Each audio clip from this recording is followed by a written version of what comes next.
Right in the middle of a school lesson, Kang Hansu and his classmates are suddenly transported to another world. They are summoned by a goddess to help save this world from the demon lord and his army of monsters. She promised superpowers for everyone, and the chance to save thousands of innocent people. And when they will defeat the demon lord, she will send them all back home. Everyone except our hero agrees to her terms, but Kang Hansu firmly states that he wants to go home, no matter what the goddess offers. Surprisingly, the goddess agrees to let him go, and even asks the others if there are any more weaklings among them so she can send them all back together. Kang Hansu has no friends in his class, and no one wants to join him, so he hurries back home alone, and that's when an unexpected twist awaits him. The portal drops him in a place completely unfamiliar, and shit only gets crazier from there. He sees rabid humanoid beasts enslaving an elf woman, and now all their eyes are set on him. Their malicious intentions are obvious from their demeanor, and Hansu begins to panic, frozen on the spot. He knows he's royally screwed. So, he does the only thing that makes sense in this insane situation. He runs the hell away as fast as he can.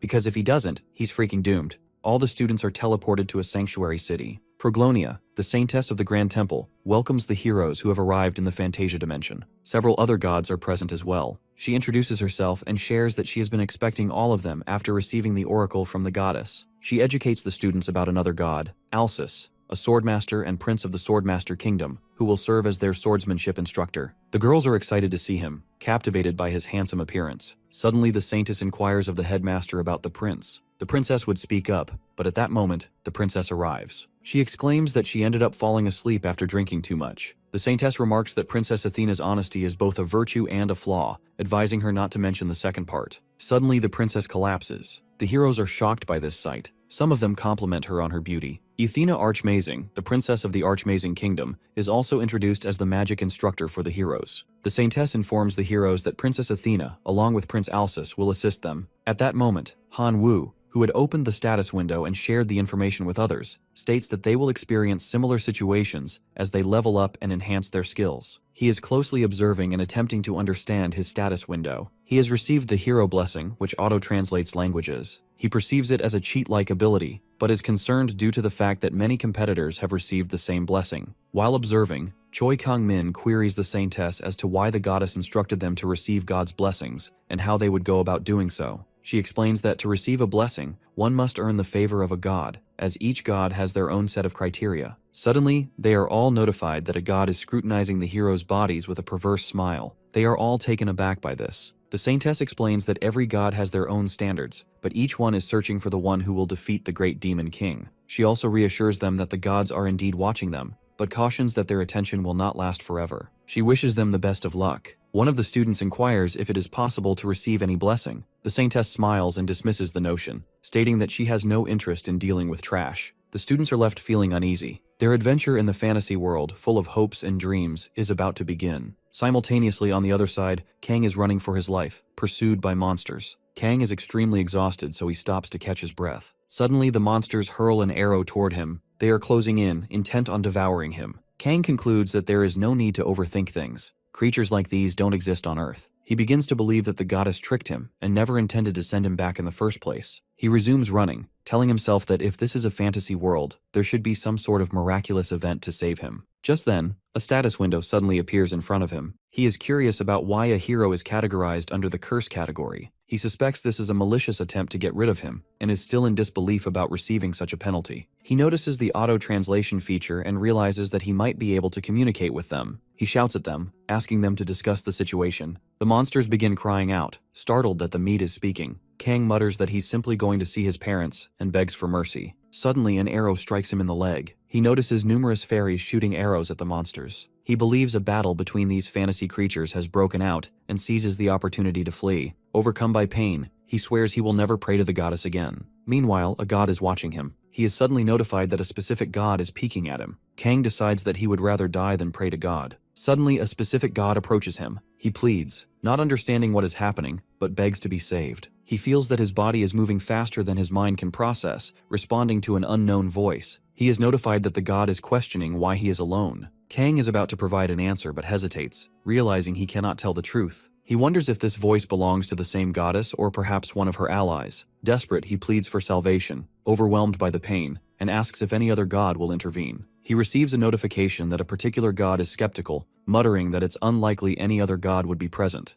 They add that it's probably a good thing the others are absent. Kang, in pain, then asks if the god is an outsider. The god is unfamiliar with the term outsider. Kang believes he made a mistake in his choice of words, thinking that in his language, it means someone who is outside of social circles. He fears explaining it could invite a curse once again. Instead, he says that an outsider is akin to a lone wolf roaming through the wilderness. He is then notified that the particular god appreciates this definition. Kang, relieved, requests to be saved once more. After a moment, the god asks if Kang is truly an outsider. Kang isn't, but he lies, claiming that he too is an outsider, explaining that his classmates were summoned to the temple while he was left alone. The god seems confused by this explanation. Kang insists that it is common sense for an outsider to assist another outsider, but now the god is suggesting that this doesn't apply to him, as he is a god. After a moment's reflection, the god decides to help the poor outsider. Using its power, the god magically removes the arrow from Kang's leg. Kang feels the intense pain vanish entirely. His body feels lighter as well. Grateful, he thanks the god. Then, he notices his status window, which now lists outsider next to blessing.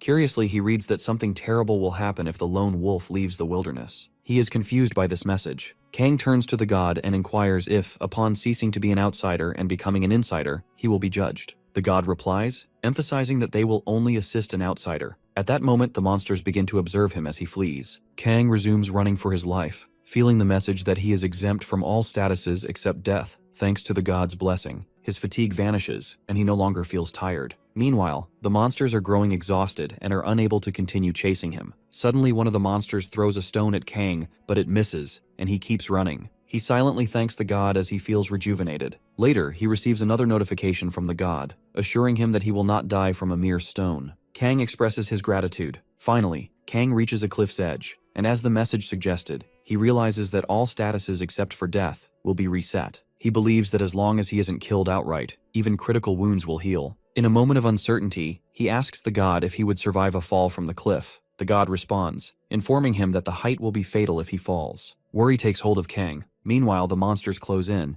Now cornered, with the cliff before him and the monsters behind, Kang decides to make a move. He shouts at the monsters, offering them a proposal. He tells them he knows they're hungry, but there's not enough food for all of them. Instead, he offers a deal. Whoever catches him first will get to feast on his delicious meat. The monsters, excited by the thought of catching Kang first, rush toward him eagerly. Kang observes their fixation on his meat and thinks to himself that although he does not mind the attention, it's clear these creatures are obsessed. With a smile, he decides to fall from the cliff, dragging the monsters along in pursuit. After some time, he opens his eyes to find that he hasn't died. His body feels as if it's been crushed, but he believes that might just be his imagination. Slowly, he stands up, surprised that he's still alive. Suddenly, a notification appears, informing him that a particular god is impressed by the outsider's incredible survivability. Just as he processes this, one of the monsters approaches him, intending to feast on his flesh. Kang notices the status window of the creature, Blue Moon's butcher, and deduces that his survival, despite lacking any blessings, has made him an intriguing target.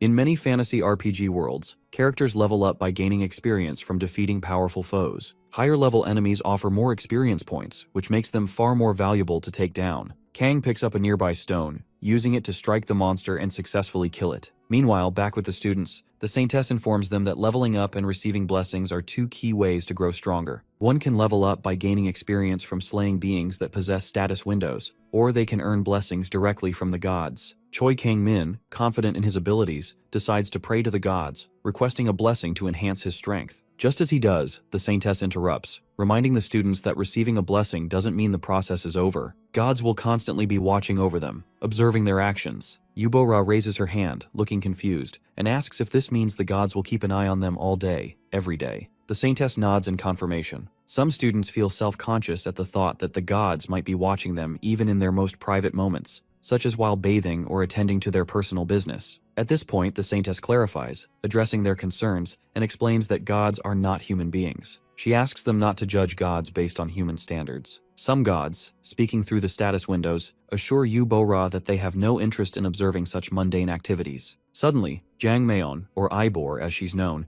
is singled out by the gods. They make it clear that they will grant better blessings to those they find interesting. Some gods express admiration for her actions, and as a result, she receives a blessing. She beams with happiness, though the students wonder what she will do with this newfound power. It becomes clear when the blessing manifests charm, a power that causes her body to radiate a captivating fragrance, constantly increasing the chances of attracting the opposite gender. However, the saintess quickly intervenes, instructing Jang to refrain from using the blessing of charm immediately. Jang protests, admitting she doesn't know how to stop the effect. At that moment, a certain innocent goddess expresses her displeasure at the impure nature of such a blessing. The saintess, shaking her head, acknowledges that it is already too late, as Jang will now face the consequences of her actions. The students are shocked to witness this turn of events. The saintess then explains that while gods may grant blessings, they also have the power to bestow curses upon heroes they find undesirable. Jang, taken aback, admits she didn't know about this possibility. The saintess explains that she was just about to inform them of this crucial detail. As the punishment begins to take effect, Jang cries out in pain. She apologizes, but the saintess explains that once a hero has received a blessing or curse, it will remain with them until their death. Moreover, the effects will become more potent as their rank increases, and their level will never decrease once it has been raised. Jang, deeply worried, expresses concern about how painful the curse is at her current low rank. She fears that at higher levels, the pain may become unbearable or even fatal. Athena approaches her, offering words of comfort and reassurance. She tells Jang not to give up, explaining that blessings can help offset the effects of curses. As Jang levels up and strengthens both her body and mind, the pain will gradually ease. On the other side, Kang is still in the jungle, pondering why his level has not increased despite killing several monsters. He suspects it may be due to a curse, or because leveling up is inherently more difficult in this world.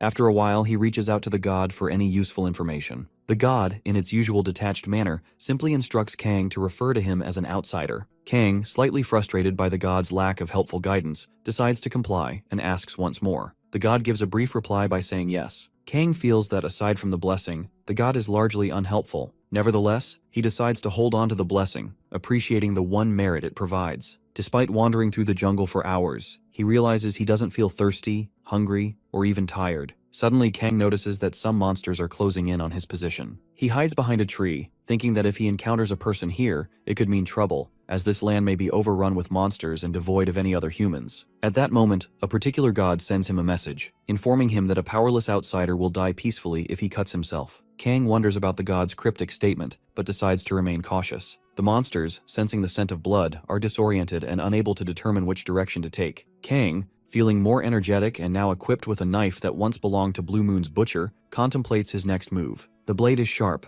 and he is ready to use it. Meanwhile, God is offering him prayers of support, assuring him that he won't meet an untimely death. Observing the tree vines nearby, Kang decides to cut them, and as he works, he feels the god's presence watching over him with blurry eyes. He ties the knife securely into a makeshift pocket before turning to the god and inquiring if it is familiar with centrifugal force. Using the vine, Kang binds a stone to it and begins to rotate the vine, preparing to show the monsters the power of science. He swings it, and although it feels as though the force might drag him along and send him tumbling, he remains resolute. Every time the blessing activates, his legs stop trembling and his breathing steadies. With renewed confidence, he hurls the vine at the monsters, hitting them with the stone as he continues to improve his control over the outsider's blessing. Kang soon realizes that he no longer needs to focus on the small, bothersome things like cuts or fatigue. As long as he avoids an immediate fatal blow, the blessing will heal him automatically. This realization allows him to keep fighting on the brink of death without fear. One by one, he fells the monsters. However, Kang begins to notice their clever tactics. They are trying to wear him down by dragging him into prolonged battles. These monsters are nastier and more intelligent than he initially thought. Still, he perseveres, relentlessly beating them. At one point, a monster attempts to grab him from behind, but Kang is prepared. He swings the stone and strikes it hard, declaring that they will receive the same treatment as before. After a long battle, Kang finally stands victorious, having defeated all the monsters. He approaches the last one and demands to know where the humans reside.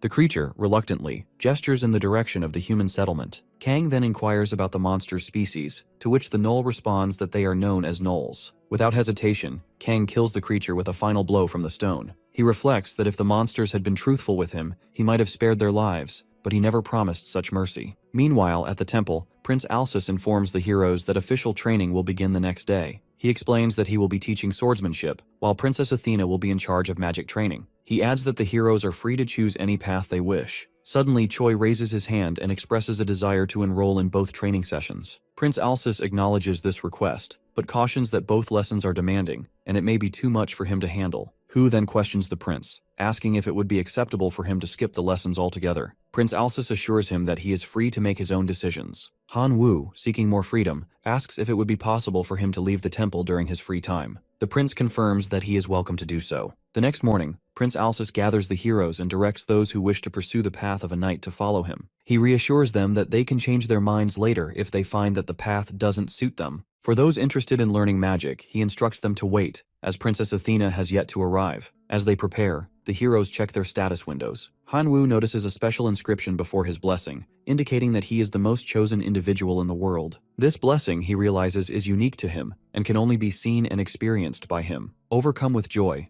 Hanwoo reflects that Choi, despite his arrogance, remains oblivious to the true significance of his status. Later, outside the temple, Hanwoo mulls over the situation and concludes that if someone like Choi had tried his best, he would at least have earned an A-rank position, rivaling the main character. After some time, Hanwoo is at the city plaza of Prologina. He thinks he came to the right place. He enters the mercenary guild to start his fantasy story. There are so many fighters there. The receptionist welcomes him and asks him why he is there. He replies that he wants to register as a mercenary. Suddenly, a girl comes up to him and explains to Hanwoo that this is not where a greenhorn like him should be. She asks him to stop spewing stupid crap like this and return to his hometown. She says she has seen many hot-headed boys like him becoming mercenaries and dying. Meanwhile, Hanwoo thinks that is the effect of his blessing, which is the primary character buff. The girl approaches him and asks if he is listening to her. Hanwoo thinks this beautiful mercenary woman with a nosy disposition is a princess or a noble of high standing in disguise. He smiles and thinks this is the fate of the main character. It is no doubt the effect of a special blessing. Suddenly, he asserts that he does not want to return and that she should accompany him if she worries. He continues to say that judging books by their covers is not a good habit. He is sure that she has also experienced that many times. The girl smiles and replies that he got her there.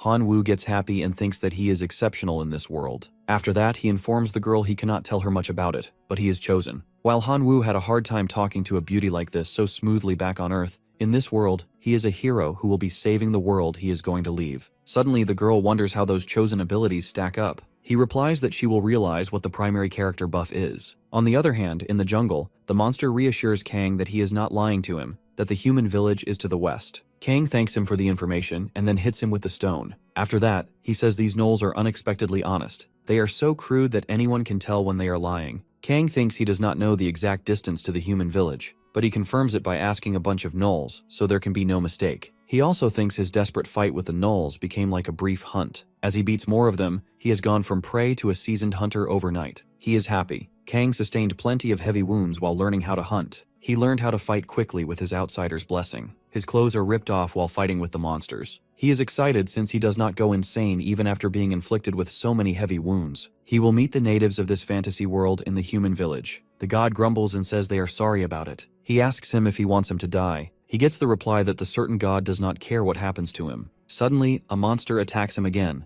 but he fights back with a butcher's knife. Kang is worried there is no end to these gnolls. No matter how many he kills, they keep coming. He fights with them and stabs them with the knife. Kang Hansu is now annoyed as he is not leveling up at all. He thinks he must have killed dozens of gnolls with higher levels than him, so it should not be a problem. He gets the message that a specific god is getting uneasy. After beating the monsters again, he can hear the language of a friendly race that he cannot understand. He starts looking around carefully, considering they shot arrows at a pitiful person being chased by a carnivorous plant. Their definition of friendly might differ from the one he is familiar with. Suddenly he sees some swordsmen and a woman who are humans. He thinks they might be mercenaries. Suddenly a woman throws a weapon toward Kang as she sees him. They all will attack him. He then says that he is just looking for a human village. He hides his dagger and sits down, signaling that he surrenders, as he is against violence. Kang knows that nothing has changed. They cannot talk with each other, but humans do not only communicate with words. Body language shows an inclination towards avoiding conflict, and a cordial voice does not put the other person on edge. He thinks they cannot hold a complicated conversation this way, but this much should be communicated. But the woman is going to throw an arrow at him. Kang stops her and reassures her that another worlder does not bite, and that he is nice to another worlder. The mercenaries refrain from killing him. After a while, Kang finds himself traveling with them through the dense forest. The lady and the man try to speak to him with some serious expressions, but their words are foreign to Kang. He could use gestures to at least let them know what his name is, but other than that, he cannot understand a single word. It does not help that foreign languages were always the subject that lowered his GPA. Kang thinks it is a relief that he met some friendly people. At least these people didn't start by shooting arrows at him, unlike the fairies, and he also doesn't need to worry as much about running into monsters. He cannot see these guys as status windows, but he is sure that fully armed mercenaries would be more potent than someone at level 1. God reassures Kang that he is not acting like an outsider now, but Kang ignores him. A particular god whines at him not to talk to them half-heartedly. He replies that speaking more casually when someone gets closer to you is normal. Kang thinks that he was able to meet people, but he can still only have conversations with the gods. However, he found out what these people's names were thanks to using body language. This hairy older man is Gary. He speculates that Gary is the leader of this party. He carries a giant sword without showing a hint of tiredness. Kang finds him so strong. Suddenly, another man calls him and hugs him. His name is Cole.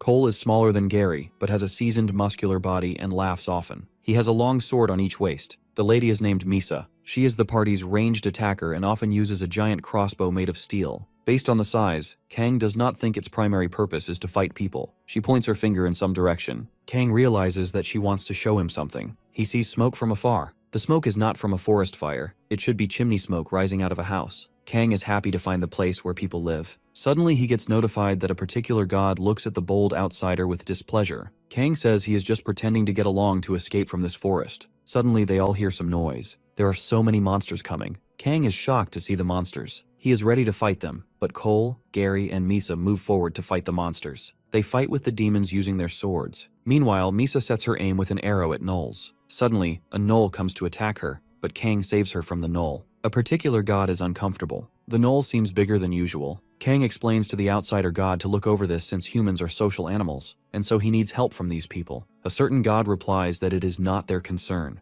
Meanwhile, the gnoll is going to attack Kang, but he saves himself as he moves with the speed of light. He kills the gnoll with the knife. The gnoll falls on the ground. Kang knows that they are behind him. After some time, they beat all the gnolls. Kang thanks them and tells them he would have been in trouble if they weren't with him, but they all give him rugged looks. Suddenly, Misa throws an arrow towards Kang, hitting him in his right shoulder. He falls after that. The mercenaries stand around Kang's lifeless body. Cole expresses his admiration for Misa's insights, stating that their plan has been disrupted because of the gnolls. Misa, however, sees it as a positive turn of events. She comments that the gnolls' chaotic behavior has given them a glimpse of how dangerous Kang truly is. She admits that she had initially underestimated him, thinking that someone as thin as he was would be weak. However, not only does he fight better than she had anticipated, but his odd foreign language also makes things more troublesome. Bray suggests that they should stick to their original plan. Cole agrees, though he laments the turn of events, adding that Kang would likely not have been willing to be sold into slavery. Gary, ever practical, proposes they take whatever they can from Kang. He mentions that grabbing the dagger from him is their best option, as it could hold more value than they realize. He points out that the intricate decoration on the dagger indicates it belongs to fairy royalty. Cole approaches Kang's body to retrieve the dagger, only to find that Kang is still holding it tightly.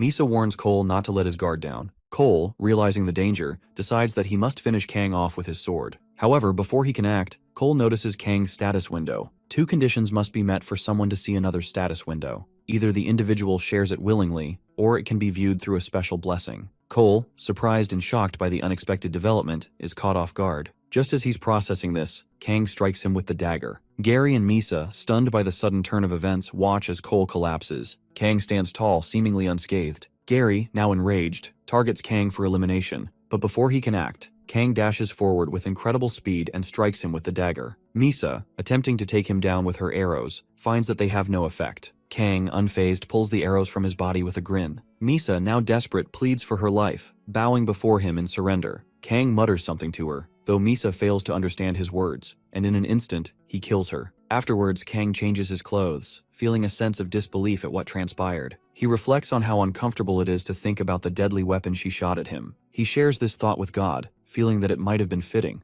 but the fact that it came from a woman made him uneasy. Meanwhile, God chuckles at his discomfort. A certain god acknowledges that they respect the outsider's unusual preferences, though Kang defends himself, clarifying that it wasn't a matter of preference. He explains that Misa was the only one with a similar build to him. Kang also decides to take her arrows with him, believing they may be useful later. Meanwhile, back at the temple, Princess Athena offers an apology to her students for her tardiness. She assures them that she will now begin the lesson on the nature of magic. She informs them that long ago, magic did not exist on the continent of Fantasia. The students start murmuring among themselves. Some dismiss magic as nonsense, while others argue that it's purely practical, focused on real-world applications. One girl suggests that magic is simply chemistry. Yubora, irritated by the distraction, scolds the others for disturbing those who are trying to focus. Princess Athena, seizing the moment, states that magic is largely about talent, and that becoming familiar with mana is essential. She admits that she shares a dislike for unnecessary theories, stressing that talent is the most important factor in mastering magic. The students, intrigued by her words, ask about the origins of magic. Princess Athena pauses, then explains that magic is a field where natural talent outweighs all else. She continues, noting that talent is often determined by one's bloodline, though education and connections also play a role. She urges her students to never forget these truths. Princess Athena introduces herself as Athena Archmazing, the direct descendant of Zion Archmazing, the 12th disciple and third husband of the founder. She proudly declares that her lineage is significant, as she carries both the bloodline and the connections that come with it. The heroes, curious, ask her what that means for them. In response, Princess Athena explains that all of them are connected to her through their education, and that being her disciples will allow them to unlock their high potential. Yubora, feeling uncertain, raises her hand and inquires if someone without any bloodline or connections could ever become a magician. Athena confidently assures her that it's indeed possible, but she emphasizes that they all begin with a strong advantage because of the connections they share with her. Excited, Athena walks toward Yubora, her enthusiasm palpable. She says that while she will explain the full details later, for now, Yubora should come forward. Taking her hand, she announces that from this moment on, Yubora will be her apprentice. The room falls silent, and Yubora is visibly stunned. Athena further clarifies that she acknowledges Yubora as her very first apprentice. Zhang Mian and Choi Kang-min exchange surprised glances, shocked by the sudden turn of events. Princess Athena then instructs Yubora to create a magic elf. Yubora stands still for a moment, unsure of how to proceed. After a brief pause, Athena congratulates her, declaring that Yubora is now a full-fledged magician. However, Yubora looks bewildered, confused by the rapid changes unfolding around her. As the realization starts to settle in, her status window updates, confirming her newfound title. Athena, with a small smile, admits that she forgot to mention something important. Those who become apprentices earlier in their training receive a greater transfer of talent. Yubora, still processing, notices that a C-rank blessing appeared with her apprenticeship. She voices her observation, prompting Athena to explain that the blessing she received was the very talent she had referenced earlier. With a thoughtful look, Yubora reads the meaning of magician in her status window and hesitates. She then expresses a concern to Athena, explaining that, without a parent or master who possesses the magic blessing, she doubts she'll ever be able to truly become a magician, no matter how hard she tries. Athena looks at her, then asks if she now understands why talent is so crucial. Yubora, nodding in understanding, confirms that she does. Princess Athena, satisfied, acknowledges her question and offers a demonstration. She holds up a small, glowing magic ball in her hand, revealing that the founder, who eventually ascended to become the god of magic, left behind a blessing for future generations. This blessing was designed to help their descendants and students quickly learn the ways of magic. Athena further explains that an average magician will rely on this blessing to use magic safely and efficiently. She calls this practice white magic. The students watch with awe as the display unfolds, clearly impressed by Princess Athena's mastery. After this, Athena shows them another magic in which her hands burn. The heroes are shocked to see this. She tells them that her talent is always needed for magic. She tells the heroes that in her right hand is white magic with her blessing, and in her left hand is black magic without her blessing. Suddenly, the head maid comes in, pulls Athena's cheeks, and tells her it seems she forgot the strict instructions from their majesty not to use black magic. Athena replies that she only did it to make it easier for the heroes to understand. The maid replies that she will report this to the queen. Athena apologizes to her. Suddenly, a prince also comes in to heal Athena, while she requests the maid not to tell this matter to the queen. Conversely, Yubora is scared and apologizes because she asked Princess Athena such a question. Suddenly, Athena is alright, and tells the heroes she is happy knowing they all understand the danger of black magic. Some heroes ask about black magic and whether it is an evil power. She replies that black magic is not bad. Unlike the blessing of magic passed down from their founder, black magic is like the magic power of nature. On the other side, Kang Han-woo reaches the village. He asks the guard if he needs dry firewood to start a fire. The guard does not understand him, but Kang moves his hand forward and gives him some coins, saying he understands what he is saying. He comes into the village, thinking that many armed people are running around everywhere, maybe because it is in a forest with carnivorous plants. After some time, he takes a bath and wipes his body, saying that money is the best since it allows him to become friends with anyone,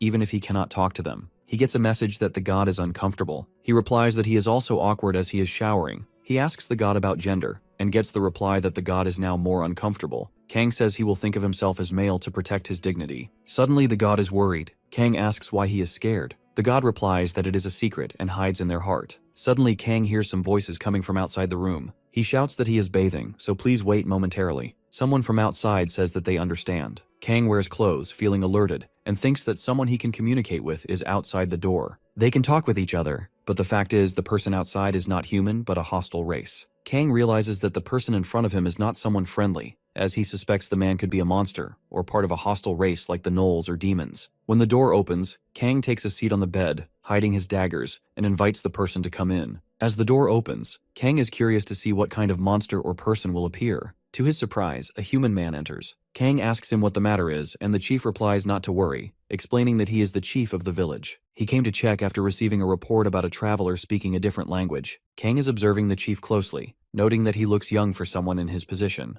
The chief, using his observation blessing, is able to see Kang's status window, which makes Kang slightly uncomfortable. The chief suggests that Kang try to hide his status window, but admits it won't work on someone like him who has the observation blessing. The chief then comments that he initially thought Kang might be a fairy who sneaked into the village, but believes Kang must actually be someone from a distant land. He explains that the village has a complicated history with fairies, having lost their homes due to the greed of fairies, eventually spilled into human territories. Many people in the village lost their families to this conflict. The chief reveals that the village is essentially a fort established by people who gathered together for revenge. As a result, there are many mercenaries in the village, and most of the original grievances have faded over time. Meanwhile, God expresses frustration with Kang's current situation. The chief explains that the village is full of inexperienced individuals, greenhorns, who came to gain experience in battle. As the chief prepares to leave, he asks Kang one last question. He shows Kang a potion and tells him that since he had dinner earlier, it should have had an effect due to being laced with a paralysis potion.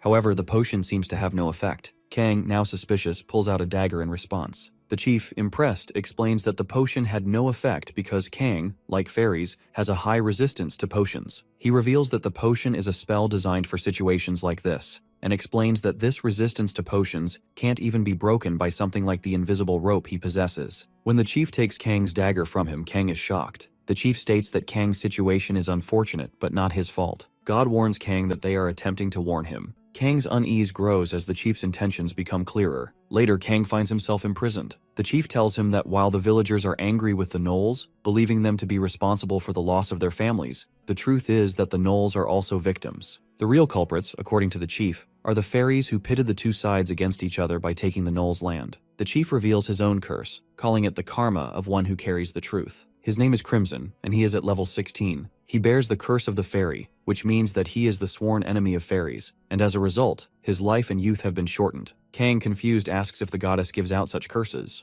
The chief responds that this curse is a result of the accumulated grudges of the fairies he has murdered, likening it to an honorable scar. Kang realizes that each curse has its own unique condition, and this one is a direct consequence of the chief's actions. When Kang denies being a fairy or having any particular disdain for them, the chief becomes more aggressive, putting the dagger to Kang's head. He tells Kang that he changed his mind after seeing his dagger and asks where he obtained it. Kang simply lies and claims that he killed a fairy who shot an arrow at him. He also tells the chief that they may have a common enemy, the fairies. Crimson seems impressed, remarking that Kang's skills are remarkable if he truly killed a royal fairy. However, Kang remains unaware that the fairy he killed was of royal status. Crimson smiles and says that despite Kang's apparent ignorance, he is in quite a precarious situation. Kang asks the chief to spare his life, but Crimson tells him that it's a shame since Kang saw his status window. He reveals that he is a mage without the magic blessing, a lone wolf running through the wilderness. Crimson cryptically adds that Kang will never be able to run the wilderness again. God, meanwhile, prays for Kang's luck in the afterlife. Crimson, demonstrating his own black magic, makes a lady fall to the ground, placing his foot on her body and stating that he is a dark mage who must sacrifice others to prolong his life. He smiles and explains that though the curse from the fairies may eat away at him, he can continue fighting it by using sacrifices to extend his life. Crimson tells Kang that he will sacrifice him without pain,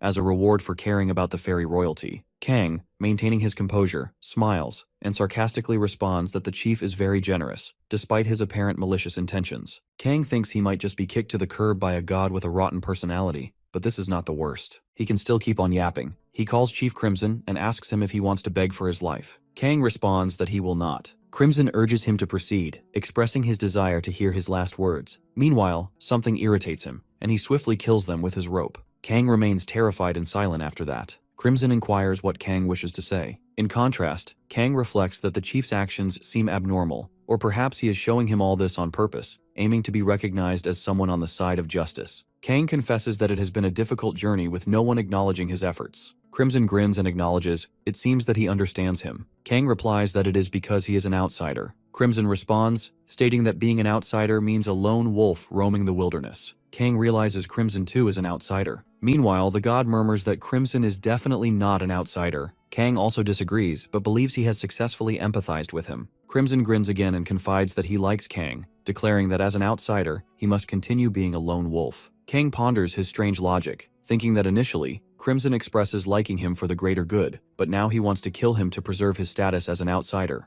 Kang feels pissed off. Crimson tells him this is a happy day as he finally meets someone who understands his great mission. Kang thinks he gets himself into the worst situation possible. He is scared. After that, some people hang with the chain. Crimson watches them. He comes near the boy and says he should go with him as he is in a bad state lately. The boy says something to him in another language. He replies that his mate needs to live on and entertain him, so he will not kill her. After that, he pulls him down. The boy falls in the formation made by Crimson. He starts his black magic and calls his mother for life. He requests that she allow him to have the remaining life of this fairy. The magic circle begins to glow. The boy in the process is visibly terrified. Crimson assures him that if he surrenders it to him, he will reunite him with his mate very soon. He grips the boy by his hair, warning him that he has witnessed the consequences of rejecting his mercy. Meanwhile, Kang reflects on what happens to the chief. He speculates that the chief becomes younger by absorbing the life force of the fairy. After a brief pause, Crimson declares that his spell is a success. Kang responds by stating that he doesn't appear younger. Crimson explains that it is because he is not human. He admits that he doesn't sacrifice fairies to extend his life, and he doesn't know how many fairies and travelers he has killed. Kang remarks that it is to the point that the fairy's curse is a tragic one. Crimson removes his clothes, revealing something to Kang. Kang is now intrigued by what he's doing, but is shocked when he sees that Crimson is a gnoll. Crimson openly identifies himself as a gnoll. Kang, filled with fear, wonders if Crimson might be of mixed race. Crimson boasts about the remarkable combination of two races that harbor deep resentment toward the fairies. He grins, saying that he will soon exact his revenge using his human intelligence and gnoll physique. Crimson claims that his dark magic is supreme. Kang questions him, asking how he seeks vengeance by hunting fairies with the power of the fairies. Crimson approaches him and tells him not to worry about trivial matters. He then proceeds to teach Kang about outsiders and reveals his true identity. He grabs Kang, asserting that he will forget him and put his life to good use. Kang, trying to make sense of it, sarcastically responds that Crimson has been of so much help to him. Kang then asks if Crimson still wants to kill him. Crimson coldly replies that it is because Kang is an outsider. Kang feels a surge of anger and realizes that today, he has learned that a truly dangerous outsider exists. He believes that this moment is his fated turning point. On the other side, at the temple, Princess Athena Archmazing, renowned as the genius of the Archmazing Magic Kingdom, admires the hardworking. Despite her royal status, which consumes much of her time, she doesn't need to try due to her immense talent. Meanwhile, Yu Bora asks if magic is created through their imagination, and suggests they could increase efficiency if no other methods exist. Despite hearing that a magician's skills are determined by bloodlines and school connections, Yu Bora's dedication and working hard catches Princess Athena's attention. As a result, she decides to make Yu Bora her first apprentice. Princess Athena praises her question and explains that to improve her magic, she must follow the magic of her teachers or parents. She then demonstrates some magic with mice, surprising the heroes. Princess Athena thinks that thanks to the talent passed down from their ancestors, members of the Archmazing royal family are capable of using exceptional fire magic generation after generation. She then shows them an ice rabbit, her unique magic, and asks if anyone wants to try it. They all eagerly agree, and Yu Bora steps forward. However, the magic doesn't work well for her, and Princess Athena explains that it's because Yu Bora is still getting used to it. She reassures her that with more experience, Yu Bora will be able to create the magic easily. Yu Bora thanks her for the explanation. Suddenly, Jang Mayon speaks up, asking Princess Athena if anyone will like her since she doesn't receive a blessing. The other students begin shouting that they need a blessing and complain that Princess Athena is being unfair, treating them all the same. Princess Athena, after thinking for a moment, asks which hero wants to be her second apprentice. All the heroes shout in unison that they want to be her second apprentice. The students, now eager, begin pleading for her attention. However, with a single sentence from the princess, the alliance collapses as the students start fighting amongst themselves. Princess Athena then tells them to inform her of who wants to be her second apprentice. Yu Bora asks if this is done intentionally, but Princess Athena is confused by the question. Afterward, Princess Athena concludes the lesson by telling them that unique magic, like her ice rabbit, can only be obtained after countless trials, errors, and practice. Yu Bora then speaks up, comparing it to black magic. Princess Athena, shocked by the comparison, tries to explain that black magic differs from white magic. Yu Bora asks if it's impossible to continuously practice black magic alone, and Princess Athena, looking concerned, explains that black magic requires sacrifices each time it is used. Meanwhile, Kang stands in the center of a magic formation created by Crimson, deeply worried about why he has been captured by this insane man. Crimson, sensing Kang's hesitation, demands that he declare that he will surrender his life to him. Kang realizes that consent from the sacrifice is essential for black magic, and despite being physically restrained, he knows he is not owned by Crimson. Crimson tells him that their conversation is over and that Kang must declare now that he will surrender his life. Kang, fearing for his life, thinks of a way out and requests to see Misa one last time before he dies. Crimson asks why he seeks her, and Kang replies that he is her lover. Crimson, skeptical, reminds him that Cole is Misa's lover. Kang, responding honestly, admits that Cole is her ex-boyfriend. Crimson demands proof that Kang is truly her lover. Kang, without hesitation, suggests that Crimson smell his body to confirm Misa's scent. Crimson, after smelling it, acknowledges that the scent is unmistakably Misa's, confirming that they must have been lovers. Crimson, thinking that if Misa disappears, both Gary and Cole will become suspicious, begins to plot. Kang, internally relieved, is impressed by how Crimson is so frighteningly clever. Crimson then asks if Kang has any other wishes. Kang, seizing the opportunity, requests to be freed until he can meet Misa, and afterward, he promises to declare that he will surrender his life. Crimson agrees to the deal and the Gnoll laughs menacingly. Suddenly, Kang senses overwhelming dark energy, his body racked with pain, and he realizes that Crimson's words about not making him suffer were a lie. Crimson bids him goodbye, saying he will tell Misa that Kang has gone far away. Kang, remembering that Misa is the one who left first, responds that it will be difficult for Crimson to explain that to her. Crimson is taken aback, and in that moment, Kang rushes forward and lands a punch directly to Crimson's face. Crimson seethes with fury, accusing Kang of tricking him. Kang, still defiant, retorts that he believes it was Crimson who deceived him, having promised a painless death. Instead, the excruciating pain almost drove him mad, and he warns that such torment can turn a close ally into a sworn enemy. Crimson is left stunned by Kang's resilience. Kang, with a sly grin, promises to tell Crimson everything when he's dead. As the magic restriction lifts, the god resets Kang's lifespan, and the magical formation dissolves. Crimson, now enraged, growls in frustration. Kang, unwavering, reminds him of the deal. If he survived, he was to be set free, and Kang expects Crimson to honor that promise. With determination, he grabs a dagger and demands that Crimson uphold his end of the bargain. Kang then cuts the chain of one of the captive girls, releasing her. The girl, weakened, is shocked, but Kang supports her and begins walking away. Crimson halts him, reminding Kang of his previous warning. Kang, knowing that Crimson hadn't harmed him before, reasons that finding someone who had already died was a futile effort. In a fit of rage, Crimson declares that as long as Kang releases the lifespan he's been granted, the promise no longer holds. Crimson releases his demonic energy and uses magic to grab hold of Kang's legs. Kang, slightly concerned, braces himself. Crimson expresses his disappointment, telling Kang that it would be wise to give up on his hope for a painless death. Kang, however, smiles, unfazed, and replies that it's far too early to give up. Crimson scoffs at Kang's confidence, but then, without warning, blood spills from Crimson's mouth. The chief's strength begins to wane. Kang observes the shift, realizing that ever since he struck Crimson with dark magic, the chief's powers had been weakening. Crimson, now desperate, demands to know who Kang really is. Kang, with a defiant smirk, responds that he is an outsider's apostle. As Crimson nears death, Kang feels a rush of anticipation. He sees this as his chance to acquire experience points by finishing off the level 16 chief. He plans to escape once and for all. He bids Crimson farewell, but the Gnoll, now manifesting in Crimson's body, curses Kang, vowing revenge for destroying his dream. Crimson charges toward Kang in a final attempt to kill him, slashing at Kang's chest with his sharp, brittle nails. Crimson sneers, claiming that this power is not swordsmanship, but a special ability he's kept hidden for hunting fairies. Despite the injury, Kang calmly states that it's unfortunate, but not fatal. To the Gnoll's shock, Kang's wounds rapidly heal. Kang, unfazed, explains that this was a close call. Crimson, now weakened and drained of his strength, attempts to flee. However, the girl grabs his foot, stopping him. Crimson snarls at her to let him go, but before he can escape, Kang appears and swiftly decapitates Crimson. Though Kang knows this victory is not final, there's still another authority to face. Kang, having dealt the final blow to the Gnoll inside Crimson, watches as the Gnoll dies, crying out in pain. Kang remains unyielding. Dakin, an unseen observer, expresses his sorrow for Crimson's fate. With the last of Crimson's tyranny now crushed, Kang frees the many fairies the chief had captured, calling on the villagers to help. With the situation nearly resolved, Kang leaves the area. A month later, Kang finds himself roaming once more through the jungle. Without warning, fairies attack him, forcing him to leap from a cliff to escape. On the other side, there is a childish fight at the temple over the apprenticeship problem, but mages aspiring to become masters show up in droves. The situation is quickly resolved as countless mages pursue the honorable title of Hero's Master. Princess Athena tells the heroes that magic needs to be visualized in their minds, so focus is significant. The heroes are practicing magic as they create a ball of fire. Suddenly, a student asks Princess Athena about the math of magic. She replies that there are no such rules in magic where math applies. After some time, the student asks the hero if he uses addition or subtraction while creating that ball of fire. She tells him that he can use magic because he has a master who can create fire well. He replies that he does not believe it because he is sure he could quickly become an archmage with modern knowledge. Suddenly, the masters arrive.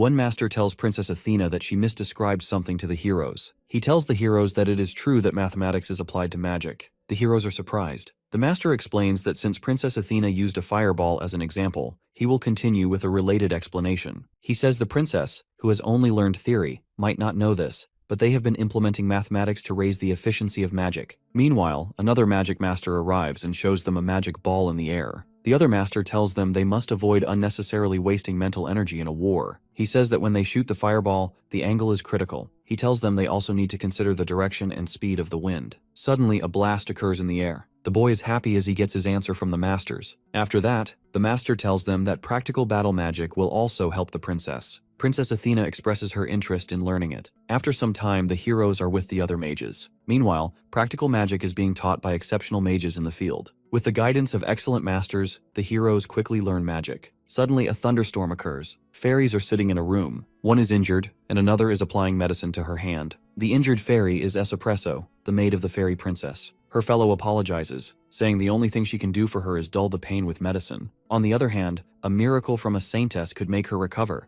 but there is no way that either of the only two saintesses in the world would present a miracle to a mere fairy who is not even anything special, like royalty. Her fellow prepares to leave and tells her they will capture that human, so she should rest easy. Espresso thinks this might be the act of Chief Crimson, but the villagers who just stood by could also be accomplices. She cries and thinks that when she returns to the kingdom, she needs to report this village first. Suddenly, someone knocks on the door. Another fairy is standing outside the room. Espresso tells her to come in. She enters and tells her that the village mercenaries lost him. Espresso is slightly angry and tells her they do not have to care about the human problem. She replies that the man saved them from the evil chief. They are talking about Kang Han-soo. Espresso becomes angry and tells her that he has a princess's dagger and that he is tricking them. She says humans are beasts they cannot trust. The girl again tells Espresso in a hoarse voice that it is still true he saved them. Espresso replies that is why she is keeping her mouth shut, and it is not like they told him to kill him. It is merely beasts tearing each other apart. Suddenly, Councilwoman Celeblesse arrives and asks Espresso about what she said. The other fairy comes near Celeblesse to support her, as she looks sick. Celeblesse is a fairy royal whose name means Holy Sun in the ancient Lang language. Despite being of royal heritage, she has infinite life. She was a toy that Chief Crimson especially valued. She was also the one imprisoned in the basement the longest. Celeblesse starts crying and tells them that Kang could have run away by himself,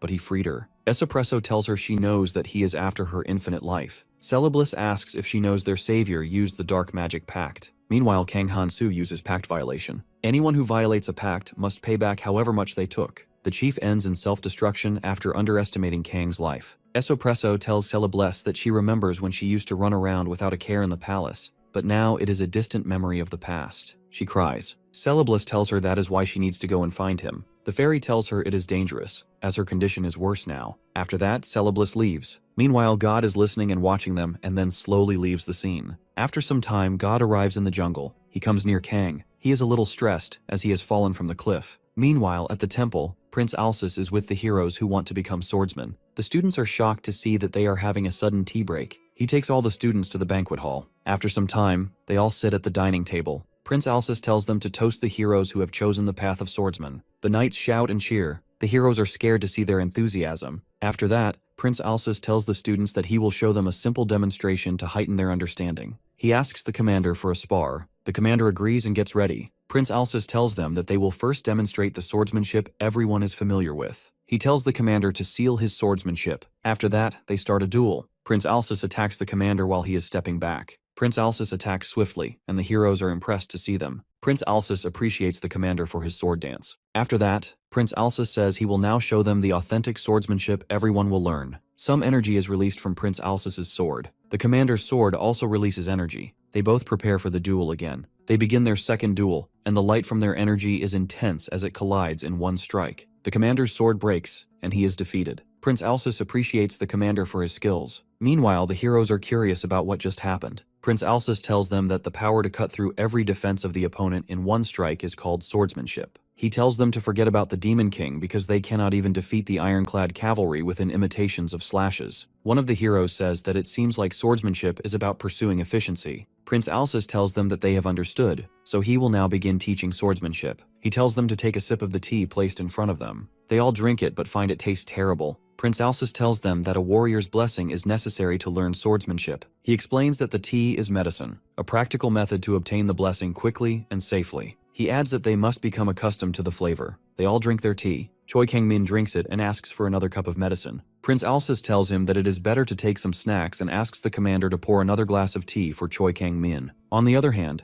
in the jungle, God and Kang are sitting on a tree. Kang thinks that there were no gnolls to lessen the impact this time. He feels relieved that there is a forest right under the cliff. He believes the mercenaries who persistently chased after him started from the village. He thinks he would have been caught helpless if the bribed guard hadn't opened the village door. Suddenly, some gnolls arrive and they see Kang in the tree. Kang watches them as they welcome him with a friendly greeting. He feels it ironic that he trusts the gnolls more than humans or fairies. After that, he jumps down to the ground and kills the gnolls in one strike. Kang says it is easy since there are only 3 gnolls. He tells God that his body seems to have gotten more elegant than before, and he is curious about it. He checks his status window but notices nothing changes. Suddenly he notices that the dividend is now 3.43. He asks God what it means. God smiles at him and advises that the higher it is, the better it is. Kang gives him a strange look and thinks that, for the first time, he is hearing something valuable from the god. Meanwhile, one of the gnolls is still alive. Kang approaches him and says he wants to ask something. He tells him that he is in quite a mad state because of the fairies. The gnoll is happy to hear about fairies since he wants to eat them. Kang thinks that the solution he found is gnoll swordsmanship. He believes he is too weak to take revenge on the goddess, even if he reaches level 2. He decides it is best to mimic the swordsmanship that only gnolls can use. As the chief said, it will at least make him stronger than he is now. After that, he asks the gnoll about his red eyes and the power of meat. Kang wants to see the power of beef. He thinks gnoll swordsmanship is the power of meat, but the information he has is not enough. He says he must research the gnoll's ecosystem to ensure his revenge is smooth.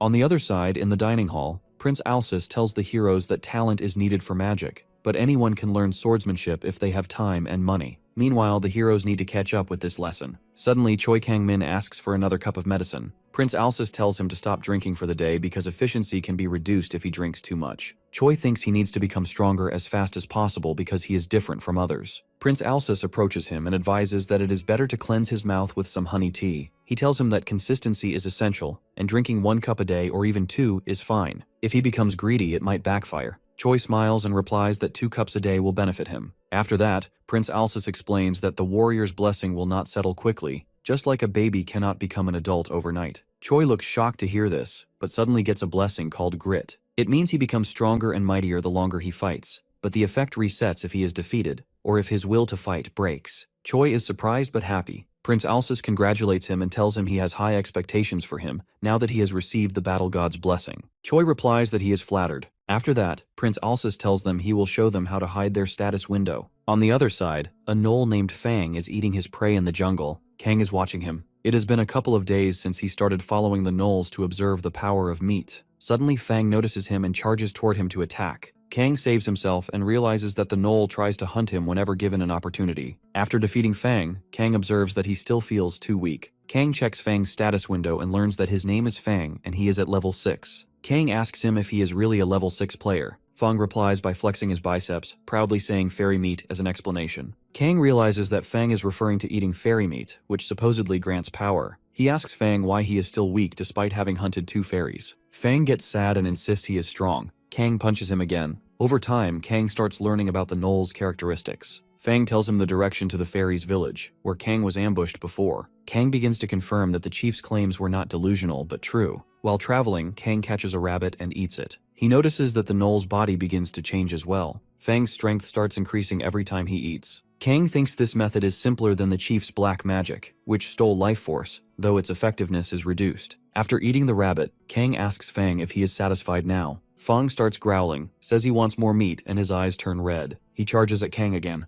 Kang punches him with full power and realizes that Fang's behavior reveals the power of meat. With this newfound understanding, Kang attacks Fang again, cutting his body in 2 with full force. Kang feels confident and thanks Fang for helping him learn. As he approaches Fang's remains, Fang mutters that Kang is also a gnoll. Kang denies this, believing he is human, but notices that his hands are releasing red energy and his body feels changed. Kang realizes that the chemical reaction is driven by intense emotion and the gnoll's greed for meat. God, who is observing, is surprised and tells Kang that this is the power of meat. Kang replies that he doubts just anyone can use it. He asks God if he would have died using strength drawn from depleted life force if he didn't have the outsider's blessing. God explains that the blessing resets after every meal, creating an infinite loop of replenishment. Later that night, Kang and God roam the jungle. Gnoll smells meat nearby, but before anything happens, Kang appears and punches the gnolls in one strike, defeating them effortlessly. God is surprised by Kang's strength. Kang runs ahead, thinking that even though he has grown stronger, he feels unhappy. God points him in the direction they need to go. When they reach the fairies' village, Kang smiles and says he will punish those fantasy barbarians with the power of fantasy. The guards are stationed outside the village. Kang thinks about sneaking into the tunnel through the back, but security is higher than expected. However, he feels satisfied because he memorized the village layout beforehand. Meanwhile, the god urges him to act now. Kang grows curious about why the god is suddenly trying to be helpful, but his instincts are telling him the same thing. He runs toward the village boundary wall and climbs up using his dagger. Once inside the village boundary, he feels relieved that no one is watching him. He plans his next move carefully. After some time, a guard emerges. Kang grabs him from behind and puts a dagger to his neck. He kills the guard and drags the body aside.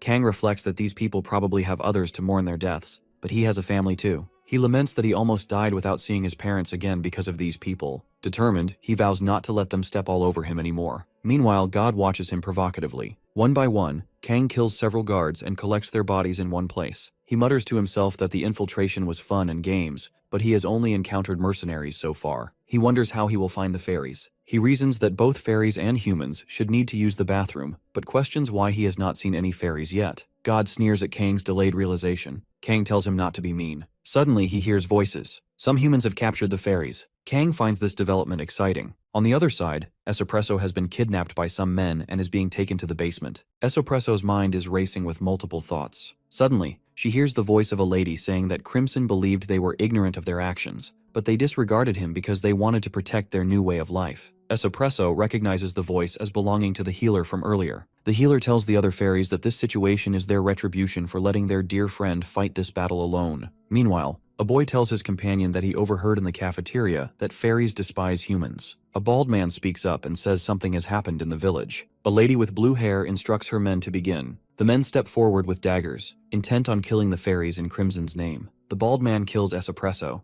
After some time, they kill more fairies until only Celebliss remains. She is tied with ropes. Celebliss tells them that their objective will be complete if they kill her, but she warns them that killing their savior to keep their secret fills her with anger. The boy suggests they let Celebliss go if she agrees to keep their secret. Celebliss angrily replies that he cannot possibly believe that an arrangement based on threats will hold. The lady with blue hair retorts that even if Celebliss lies, they would let her go. Celebliss smiles and takes the opportunity to mock them, saying they should learn that fairies do not lie to save their own lives. The captors, frustrated, decide they have no choice and prepare to kill her, promising to make it as painless as possible. Suddenly, Kang appears. He swiftly kills the man who is about to execute Celebliss and saves her. Celebliss is shocked to see him there. Kang tells Celebliss that they have met again, but first, he needs to take care of the remaining enemies. Kang runs toward the attackers and kills them. He thinks that whether it is fairies or villagers who side with the village chief, he has planned to destroy them from the start. A frightened girl begs Kang to spare her. Kang understands her language but believes it would be unfortunate to let her go. He kills her as well. Meanwhile, the lady with blue hair is running away, but Kang notices her. He suddenly throws his dagger, hitting and killing her. Kang thinks it was a smart decision to take care of that burly guy first. Suddenly, Celebliss starts saying something, but Kang cannot understand her. Curious, he checks her status window and is shocked she is at level 12. He has never seen someone else's status window before and wonders if she showed it to him on purpose. Kang notices that Celebliss has 3 blessings, all of which are high rank. One of her blessings is Tamer, which slightly improves the abilities of animals that someone has tamed. Kang thinks that although this blessing is high rank, it would be useless without animals. He suspects there is only one reason she would show him her status window deliberately. Kang tells her he knows her name is Celebliss. She smiles at him when she hears this. Kang feels nothing, likely due to his outsider's blessing. Meanwhile, God is angry at Kang.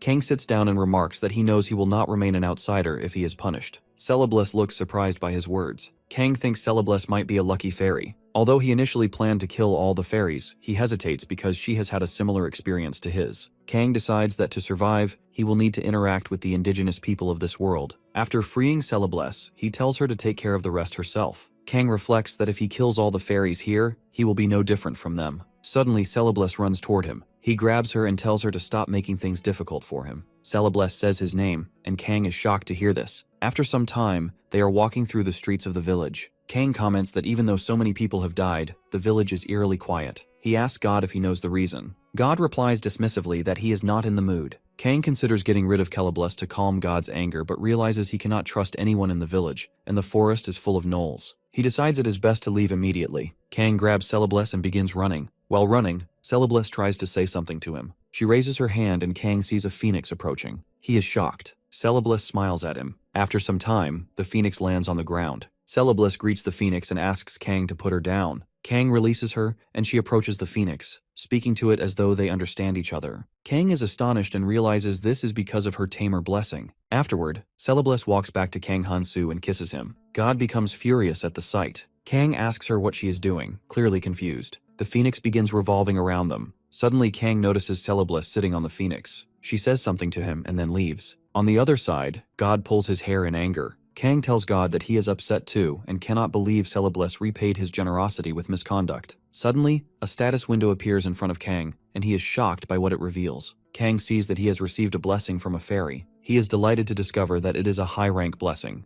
At the same time, God feels uncomfortable and annoyed. He tells Kang that all sorts of unexpected things can happen in life. The fairy explains that the blessing designates Kang as a friend of the fairies, which increases both his lifespan and youth. Kang reflects that the blessing is similar to the outsider's blessing. He realizes that if he uses the outsider's blessing and the fairy's blessing together, the lifespan he can burn with his meat power will significantly increase. God tells him that he looks unusually happy. Kang replies that he is satisfied because he has parted ways with the fairy. The god feels more at ease now. Later, in the middle of the jungle, Kang tells the outsider god that they should venture further this time. On the other side, Prince Alsus and Princess Athena are gathered with the heroes of Fantasia. Prince Alsus tells the heroes that it has already been 3 days since their arrival. He explains that after meditation, they will raise their levels by hunting. He reassures them not to be frightened, as the night orders will draw monsters closer for their first hunt. Princess Athena cheers up the heroes and tells them that blessings are an absolute necessity for mages. She explains that when the rank of their blessings and their levels increase through hunting, their competence will also grow. The heroes, encouraged by her words, are excited and ready to hunt. Suddenly, a hero notices a slime. The group prepares to attack it, but Princess Athena and Prince Alsus stop them. They explain that slimes are beneficial creatures that do not harm humans, so they should remain unharmed.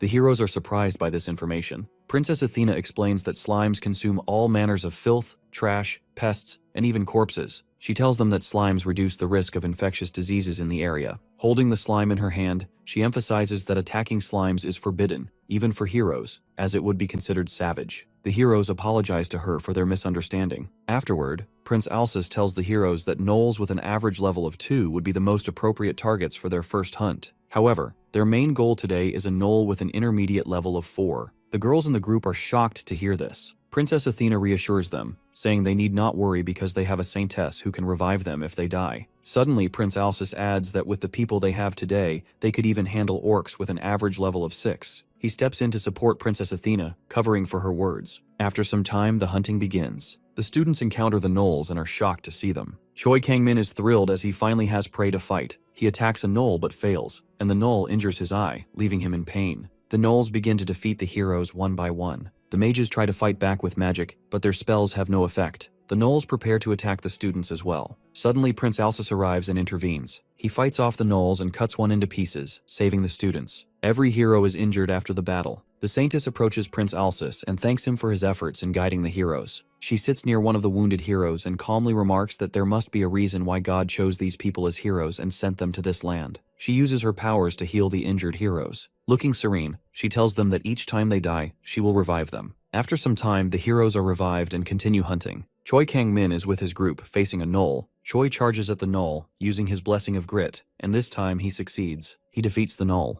A particular god compliments Choi for being smart, and Choi feels happy to have reached level 2. He also gains 2 new blessings, Command and Acceleration. Acceleration allows him to move incredibly fast during critical moments. Command grants any group he leads a slight increase in their abilities. Choi watches as his fellows celebrate. Suddenly he notices a gnoll attacking Jang, but her group kills the gnoll. Jang cheers for her team and announces that she is now at level 2. Meanwhile, other girls look at her with envy. Zhang Monan thinks to herself that beauty is also a weapon. She has received a blessing called Color of Beauty, which frees her from ungraceful acts like physiological phenomena and physique maintenance. Jang feels ecstatic and thanks her group for their support. Choi thinks that Jang made a clever move. Afterward, he approaches the other girls and offers to help them. Meanwhile, all the gods are watching the activities of the heroes closely. On the other side, Yu Bo-ra is fighting a gnoll alone. She faces some difficulties but remains determined, saying she can handle it. She uses her magic power to create a fireball and successfully defeats the gnoll. Yu Bo-ra checks her status window and sees that she too has reached level 2. She has gained a blessing called Weapon, which means her body can function as a powerful weapon in all situations. Certain gods applaud her, and she thanks them. She notices that her wooden sword feels unusually sturdy due to the blessing. As she examines her status window, another gnoll suddenly attacks her. Thanks to her blessing, her weapons are powerful and can be restored. She defeats the gnoll, hitting it with her sword and then using her magic power to deliver a fatal blow by cutting its neck. Shortly after, she receives a notification that she has reached level 3. Yubora feels overjoyed, knowing she accomplished this alone. Conversely, Choi Kang-min feels irritated as some of the boys in his group are busy fighting gnolls to impress Jang. Elsewhere, Prince Alsus and Princess Athena are observing the hero's progress. Meanwhile at noon, Kang has killed countless gnolls. God asks him if he knows how many he has defeated. Kang replies that even without checking, he knows he has killed at least a few thousand. Kang checks his status window and grows frustrated. Despite repeatedly checking his status while fighting, he notices that a curse has been added, but he has not leveled up. God is also feeling uneasy. Kang replies that it is okay. He knows that growth will be challenging because of the curse of that evil goddess, but he does not expect it to be this greatly diminished. He is angry and says his level is not going up at all. He notices that God is watching the stars and is curious as to why he has gotten into them all of a sudden. On the other hand, he wants to know about the curse of slaughter, which means the friendly races will slightly fear him and find him appalling. Kang says he is being forced to be an objective outsider. Meanwhile, God is cheering him up. Suddenly, he sees that NL is wearing a precious bracelet. He takes it off. Kang is stealing their treasures, as he is sure they are all from humans or fairies. He thinks he cannot level up, so money is the only way to get stronger. Suddenly, there are many gnolls coming toward him. Kang sees them, and there are still gnolls remaining. He sees their status window, and the gnoll with the name Hook makes fairies cry at level 6. Kang knows they devised a plan because they thought having the number advantage was insufficient, and it looks like they eat a ton of meat. Kang is also ready for the fight. They all run at once to attack him. Kang jumps to beat them. There is the energy of meat released by him. He says he is happy that so many good teachers came to find him personally. Meanwhile, the gnolls are shocked to see his jump. He kills one of them and thanks them because, with their help, he learns to use his powers naturally. He says it will always be incredibly lacking no matter how much they prepare. After some time, he beats them all. Now he has a ton of gold. He thinks he has a language problem with merchants. They are no better than rocks if he cannot sell this stuff at the proper price. Kang believes he needs a translator. He also says he can trust them since they suck at lying. Suddenly, a man with a devil's horn comes. He asks him where the one caring for all these gnolls goes. Kang is surprised to see him. The man comes near to him. Kang suddenly grabs him, smiles, and says he finally got the one who understands his language. He asks his name and tells him he does not know what kind of gnoll he is, but he thinks they can become friends. The man replies, implying that he is a devil, not a gnoll. Kang is shocked to hear this. He believes that demons are very powerful humanoids, as the goddess said. She told them that the objective of the heroes was to defeat the great demon king. He also thinks that if even gods had to request help from other worlders, demons had to be powerful. Suddenly, the demon shouts at him and tells him that hitting someone on the nerve at first introduction while claiming to be friends is ridiculous. He also tells him that the belief that all demons are strong is prejudice. Kang apologizes to him and tells him he is too weak. The demon starts crying. After that, he tells Kang that he is abnormally strong. He asks him who he is, as he is so strong at level 1. He replies that it is all thanks to his blessings. The demon does not believe him and tells him he is not dumb, as he can see more curse than blessings. Kang is shocked. The demon tells him he has an observation blessing in his one eye. He tells him he also has another gift other than observation that lets him peek at the status windows of others. Meanwhile, God is also watching everything. The demon tells Kang he is a dark mage and cannot learn dark magic if he is dumb. He tells him he is currently training away from his homeland for marriage, so do not treat him like a lowly human. He tells him he was already at an appropriate age to marry long before birth. Conversely, God pressures Kang to ask more about the devil's personal story. After that, Kang asks him why he has not managed to get married till now. He grabs him by his neck. The devil is annoyed with his axe. The demon replies that the stronger a demon is, the more partners they can have. He tells him that he ran away because he didn't want to become the 243rd husband of an old demon. Kang sees him with pity. The devil asks him how he can move around. Kang doesn't understand it. The devil tells him he used a significant amount of that paralysis potion that would paralyze even a fairy with solid natural resistance. So how is he immune to it when he is just a level 1 human? Kang sees the poison bottle. Kang remembers the Chief Crimson who had poisoned him earlier. He tells the devil he is reminding him of such an enraging memory. The devil is trying to bind Kang in magic, but Kang escapes. Kang asks him what relationship he has with the chief. The devil replies that it is a stupid question, as he does not know how many leaders he has met. Kang tells him he is talking about the leader who has a gnoll head on its chest. The devil remembers and tells him that he knows that chief. He tells Kang that the chief is a human on the verge of dying, and that his backstory is a tale that would make anyone cry. He also tells Kang that he saved the chief from that fairy's curse. Kang replies that he is the magician who helped that rotten chief. On the other side, in the jungle, the Saintess tells the students that other heroes have given up on training and returned to the temple. The funds will now be invested in the remaining heroes. The heroes are happy to hear this. Prince Alsus tells them that an average of 3 levels in just one day is an unprecedented level-up speed. He also tells them they are all truly unique, as expected of humanity's hope. Suddenly, a knight arrives and informs Prince Alsus and the Saintess that they have discovered a knoll in the middle of binging. The Saintess asks him about the knoll's level. He replies that it is at level 5. She tells Alsus that the 3 heroes are at level 3, so it is a rare opportunity and a good experience for them if they fight the knoll. After some time, the heroes are with Prince Alsus to hunt the level 5 knoll. They reach their destination, and Prince Alsus tells them to keep silent. He whispers that while it may look dim-witted, this knoll is a special unit. It is combative to the point that it would even attack someone far more substantial, so they must be careful. Princess Athena adds that a full knoll can even use dark magic, so they have to be cautious when its eyes glow red. Suddenly the knoll discovers them. Prince Alsus tells the heroes to stay back. The heroes are a little afraid. Choi reassures them, saying there is no need to be scared. Using his blessing command, he tells his fellows that since the knoll is larger, it should be slower than the knolls they faced earlier. While he is talking, the knoll appears behind him, ready to attack. Suddenly, a blast occurs, and the knoll begins beating them individually, proving to be more powerful than expected. Yubo-Ra uses her magic and sword to attack the knoll, but her attack fails, and the knoll throws her away. Jang, sacred and afraid, sees the knoll coming toward her. She prays for help,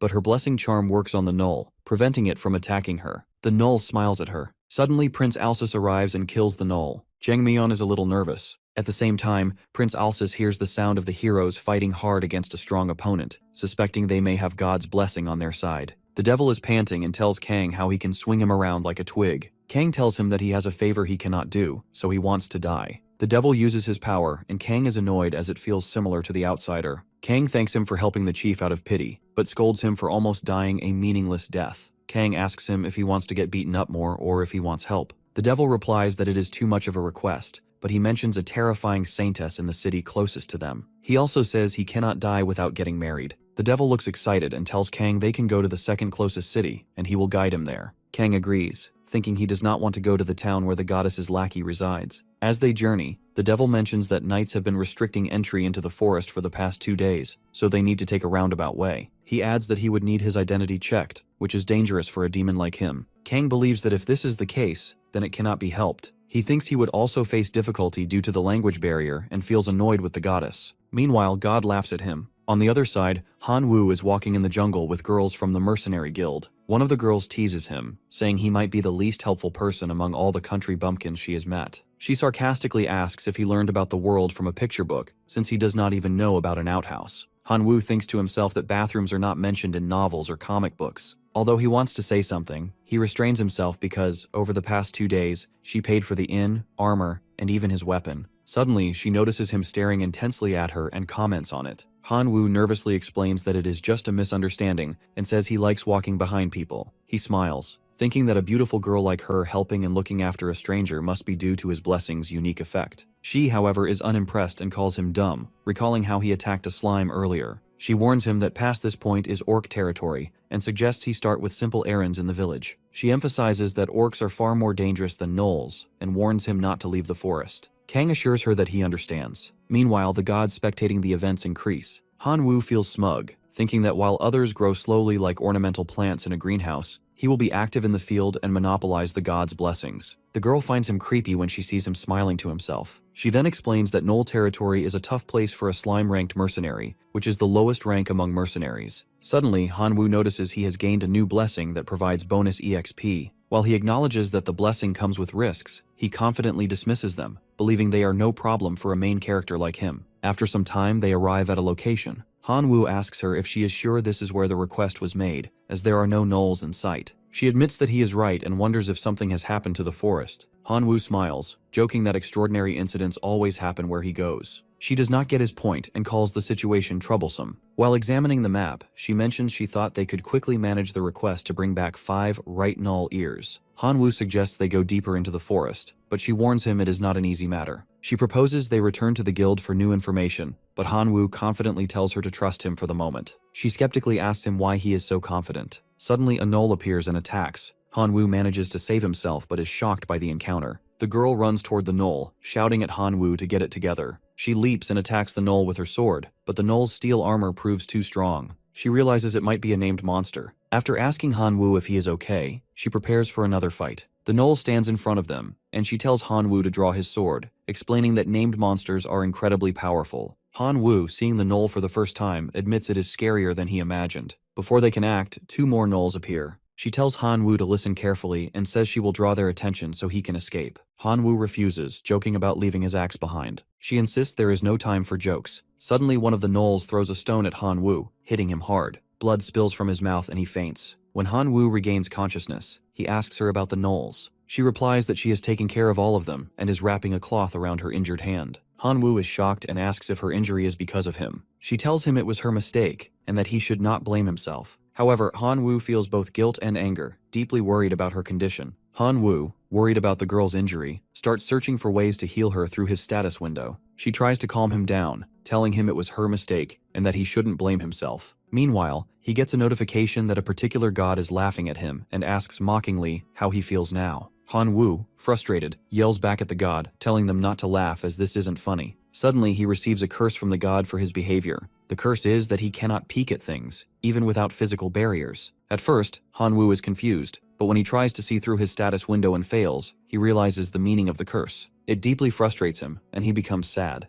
The girl notices him mumbling and asks if he's okay. Han Wu sees her but realizes he can no longer see through things like before, solidifying the curse's effect in his mind. She then mentions that the forest feels ominous and suggests returning to the city before more Knolls attack, which could put them in grave danger. This time, Han Wu agrees, thinking of the saintess in the city who might be able to fix her arm. He promises her that he will take responsibility and heal her arm because he is the hero of legends. Meanwhile, in another part of the jungle, Kang is walking with the devil, who finally introduces himself as Cogmos. Cogmos explains that he is the 23rd child of the 348th wife of the 14th Demon King. He also shares that while humans place massive value on royalty, in demon society, anyone with power can rule, making noble and royal status less significant. Kang smirks and teases Cogmos, calling him a nobody demon with nothing, causing Cogmos to start crying. Kang feels bad and consoles him, asking about his nickname. Cogmos reveals that his nickname, Moss, was given to him by an old friend who later became the 425th wife of the 7th Demon King. He laments that he couldn't congratulate her after she had her first child. Kang feels pity for Cogmos, who is obsessed with marriage, but doesn't believe his struggles are as bad as his own,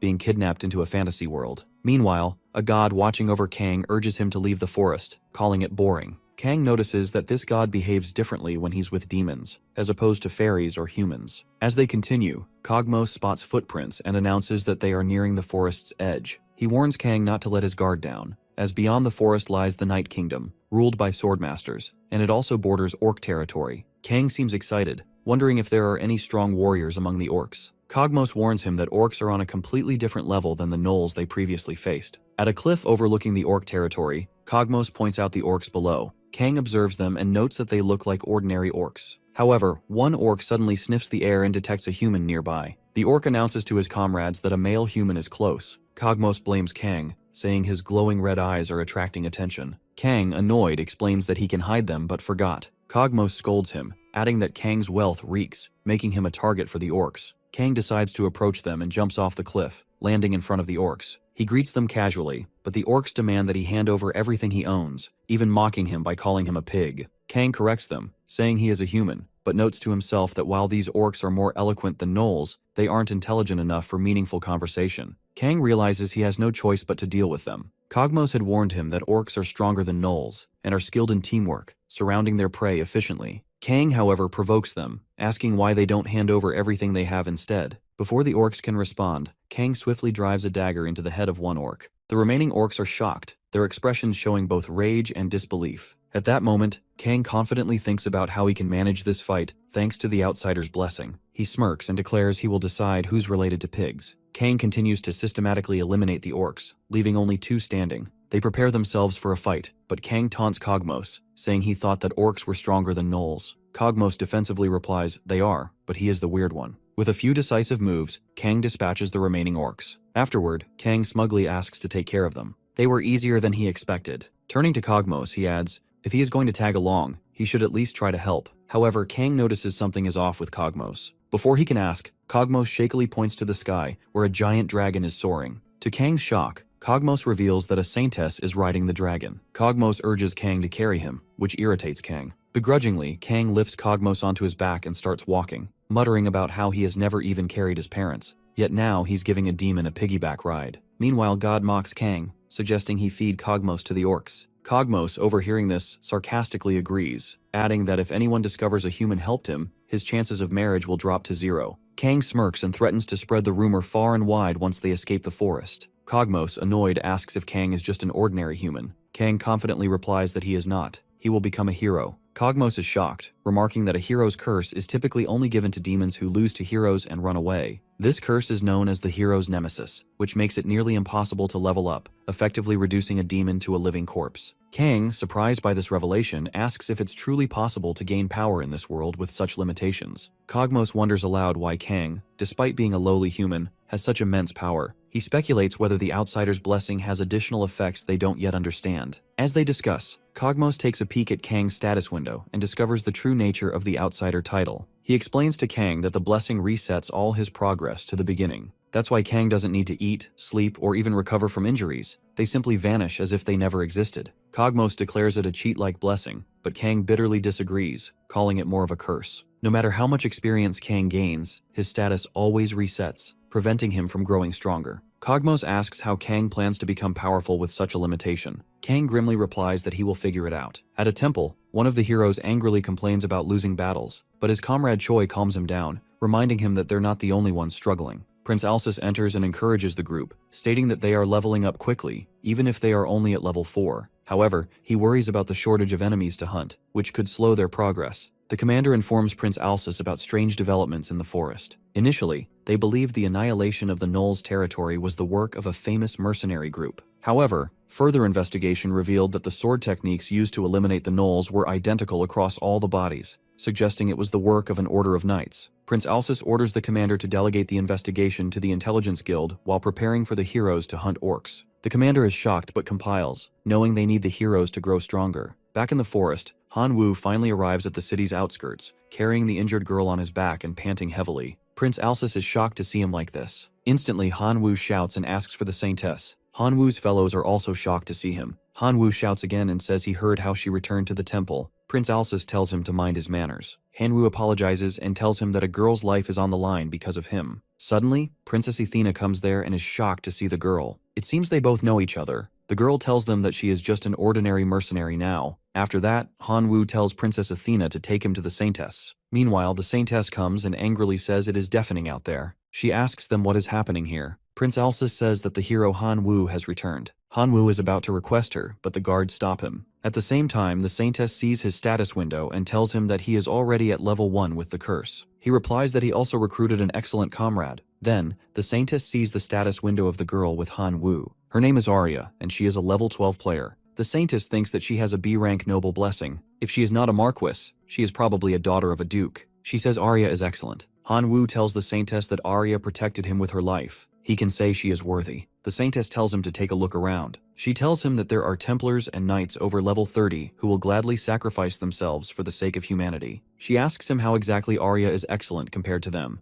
Han Wu is shocked to hear this. The Saintess again asks him the same question. He loudly replies that her potential makes her perfect. The Saintess tells him that he is probably right. In a few years, she will be a beautiful young lady. Han Wu smiles and tells the Saintess that he is talking about her talent. She replies that he already has several friends who exude talent. She also tells him that while he is stuck at level 1, some of his fellows have already become level 6 in the last 5 days. Han Wu is surprised. He feels they laugh at him and make fun of him as he is still at level 1. After that, the Saintess asks him if there is anything he wants to say. Han Wu is ashamed. He begs before the Saintess, saying that Arya is a special comrade of his, so please heal her hand. She refuses his request. Han Wu is shocked. The Saintess tells him that before he demands a favor, he must first prove his worth. She also tells him in the first place why she should repay his debt. She sits in front of him and tells him that she thinks he is making light of the miracle of a saintess. He replies that he is not. She tells him that, in that case, she will share with him the results of the miracles she recently enacted. She orders the priest to read something. The priest starts reading and says their nation would like to gift the following to the saintess for healing the great councilwoman Celebless: 15 spirit swords holding the essence of the forest, 200 ancient moonlight tree bows, 600 tamed unicorns, 15 feathers of a phoenix, and 40 other items to prove her value. The heroes are shocked. After that, she asks Han Wu if he can prove his value. He replies that she should consider it an investment, as he will quickly get stronger. She tells him to talk after he becomes more robust. Hanwoo is pissed off. He also overhears his fellows badmouthing him. He becomes sad. Suddenly, Yu-Bo-Ra raises her hand and tells the saintess she might be overstepping by asking for this favor. She asks her if she could take in that swordswoman as her comrade. The saintess thinks that Yu-Bo-Ra seems to be ostracized by the other heroes for some reason, but she has too much potential to be left as is. She wonders what she should do. After that, the saintess tells her that if an excellent hero like her wants her, then she can make that happen. Afterward, the saintess tells Arya to show her hand to her. The saintess heals her and says to her that, from today, she will be the hero Yu-Bo-Ra's sword and shield, and she must not forget that until the moment she dies. Meanwhile, Arya is in shock as she gets her hand back. She cries. The saintess tells her to go to hero Yu-Bo-Ra's side immediately. After that, the saintess tells Prince Alsus that they have wasted too much time on this insignificant incident, so please speed up the rest of the plans. Everyone leaves. Hanwoo is so sad. Suddenly, Princess Athena comes near him and tells him that he might not have been acknowledged, but he was not in the wrong. She also tells him that he is the one who brought Arya to the temple. She also thanks him for saving her childhood friend. Hanwoo is surprised to hear that. After that, Princess Athena gives him something and tells him that this is a token of her gratitude. A magic formation forms. She tells him to be her second apprentice. Hanwoo is shocked. He also gets the blessing of magic. Princess Athena wishes him the best of luck. After that, she leaves. Hanwoo smiles and says he does not know that Princess Athena has a crush on him. Hanwoo stands up and loudly says, "Let's start again." On the other hand, Kang is fighting with the orcs. They are running away from him for their lives, but he kills them individually. Kang says that another day, another horde picked a fight with him. After some time, he kills them. Kang thinks these guys are not calling over their comrades like Knowles did, but because this place is plain, he also does not have a place to hide. He says that their animals are also not his food. After that, he comes near to Cogmos. He sees that he does not have any horns. Kang asks him if he hides them with magic. He replies that it is a simple trickery spell since they must enter a city now. Kang asks him why he didn't do that from the start. Cogmos tells him that they have impeded his region. He also tells him that it would look weirder if a lowly human were still alive with half their body ripped apart. Meanwhile, Kang thinks about Cogmos as he finds him brighter than a knoll. Kang believes that he said it was the second closest city, so he thought they would get there pretty fast. Suddenly he hears a voice. On the other hand, orcs attack a convoy. A fight starts between orcs and humans. Kang is watching everything. Cogmos tells him it is okay if he does not help them. He replies that just because he is a demon does not mean he wants to marry the granny demon king. Cogmos apologizes to him. Kang tells him to let's watch for now. He can at least avenge them later. Cogmos calls him heartless. Kang thinks it might be brutal, but it cannot be helped as he still cannot trust all the humans in this world. On the other side, orcs beat their opponents. Some human guards are standing in front of the cart. It seems they are protecting something. One of the orcs tells his fellows that it looks like a female is there. His fellow replies that he ignores it and grabs the food as this is better for them. Suddenly, two females come out of the cart. They are ready to fight with the orcs. The leader of the orcs tells them they will leave them, but it seems they want to die. One lady uses her magic power and throws fireballs at the orcs. The other one uses her sword skills and jumps to kill them. She has some water powers. There is a blast that happens. Kang is shocked to see this and asks Cogmos if it is magic. He replies that it is nothing. Kang tells him that he does not like this. Cogmos asks him if he is unhappy that the innocent humans have survived. He replies that he thinks it is a shame that he lost his chance to avenge them. Kang feels these girls look like they are the world's elites. He bets on getting on good terms with people with power like this. He thinks that would make his life with these barbaric fantasy people easier. Meanwhile, the girls are fighting with the orcs. Suddenly, he shouts that there is a lovely female pig here. Cogmos is shocked to hear this. Kang thinks that thanks to the hero's curse, those humans won't understand the meaning of his shout, but these orcs are going to understand it perfectly. On the other side, the girls are in shock. More orcs are coming. Meanwhile, Cogmos thinks that Kang used his curse to call the orcs. After that, Kang says that it is time to help these ladies. Cogmos tells him that this is different from his original goal. He replies that the plan changes sometimes. The girls are panting and the orcs are laughing at them. Kang also comes there. Orcs are surprised to see him. Kang sees things looking fine here, so he should wait longer. The orcs leader is confused about why he is here. He replies that he is just an apostle of the outsider who is passing by. The orcs tell Kang that it seems he has no fear. One of them swings his sword at Kang, but Kang saves himself by jumping. Instantly, all the orcs prepare to kill him. Kang puts his fingers into the nostrils of one orc and throws him away. Everyone is shocked to see this. Kang finds this method funny but also nasty. Suddenly, the other orcs attack him at once, but every time he saves himself. Kang now sees through their attacks. The red orc attacks him multiple times. Meanwhile, Cogmos angrily tells Kang why he let his guard down. Kang cuts the red orc's hand. The girls are shocked to see this. Kang asks Cogmos what he wants him to watch out for. He replies that it was nothing. Kang also notices that this one orc has turned red, which means he is related to Knowles. Kang realizes he shouldn't have killed him as he could have observed him further. After that, the guards thank Kang for saving their lives. Kang smiles, and now he can understand some words. He thinks that studying is starting to pay off. Meanwhile, God is uncomfortable with Kang's strange act. After that, some orcs think he is tired, so they can attack and kill him quickly. Kang throws the arm of the red orc. The orc is shocked to see this. Afterwards, Kang tells the orcs that can turn red to raise their hands. One orc asks him how he can speak orc. Kang's eyes turn red, and he replies that they can forget it if they cannot. After some time, Cogmos comes near Kang and tells him he is okay. Kang replies that he is not asking about himself, then points his finger at the guards and girls who are looking shocked. Kang realizes he used the power of Null. He tells Cogmos to do something about this. Cogmos goes near the guards and introduces himself. He tells them he is sure they can tell from his unique name, but his friend here does not know how to speak the common Western language. One of the girls is shocked to hear about Kang. Cogmos sees the girl's status window and notices she has a hero's curse and a C-rank fairy's blessing. He tells Kang that it is a fantastic symbol of trust, considering how even humans who marry a fairy are R-rank at best. Kang replies that the precious first time the fairy took from him works in his favor like this. He gets angry and says the whole misunderstanding is that damn goddess's fault in the first place. The girl comes near Kang and says something. Cogmos tells Kang that she is apologizing for doubting her savior. Kang smiles and thinks that he has managed to secure an excellent translator and is finally gaining the trust of the locals. Meanwhile, God is uncomfortable. Kang tells him to calm down as he will tell him his secret instead. At night, Kang is sitting near the bonfire. God comes near and tells him that being impotent is not a sin. Kang replies that it is all his blessing's fault. He guesses he should be glad as he is not upset anymore. Kang thinks that with this cheat-like blessing, there is a pro that also has a massive con. It is that all statuses return to normal. He becomes sad and says it has been a while since he has done anything. Suddenly, a lady comes near to him and calls his name. Kang sees her and thinks that her name is Julia. She is a noble lady who attends a famous fantasy academy. He says that this is a bit of a pickle as his damn translator is already asleep. Meanwhile, the lady sits far away. He wonders why she says his name and then sits far away. Maybe she wants to tell him to go away. At the same time, the lady is staring at him. Suddenly, she seems to want to say something to him again. She shows him her dagger. Kang thinks she is telling him to show his powers too. Kang shows her his hand with null power. She is in shock to see this. Suddenly, she comes near to him and repeats something. She looks worried. Kang does not know what happened to her. He thinks that maybe she is angry to see his dagger as it is small. After that, the lady goes away. Kang says that a woman's heart is hard to figure out. Meanwhile, the god laughs at him and says that someone impotent does not need to know. Outside the dormitory, the guards stop Han Wu, but he tells them they cannot stop him as he is also a hero. The Mage Master replies that he is a failed hero. Han Wu is shocked to hear this. The Master tells him that since he has left the temple and lost its support, he now has 3 options. The first option is to receive the Independence Fund and give up, in which case he is no longer allowed to claim himself to be a hero. If he is ever found breaking that rule, he will be executed. Han Wu is saddened by this. The Master tells him that the second option is to return to training, but he can only be supported once he shows a promising score.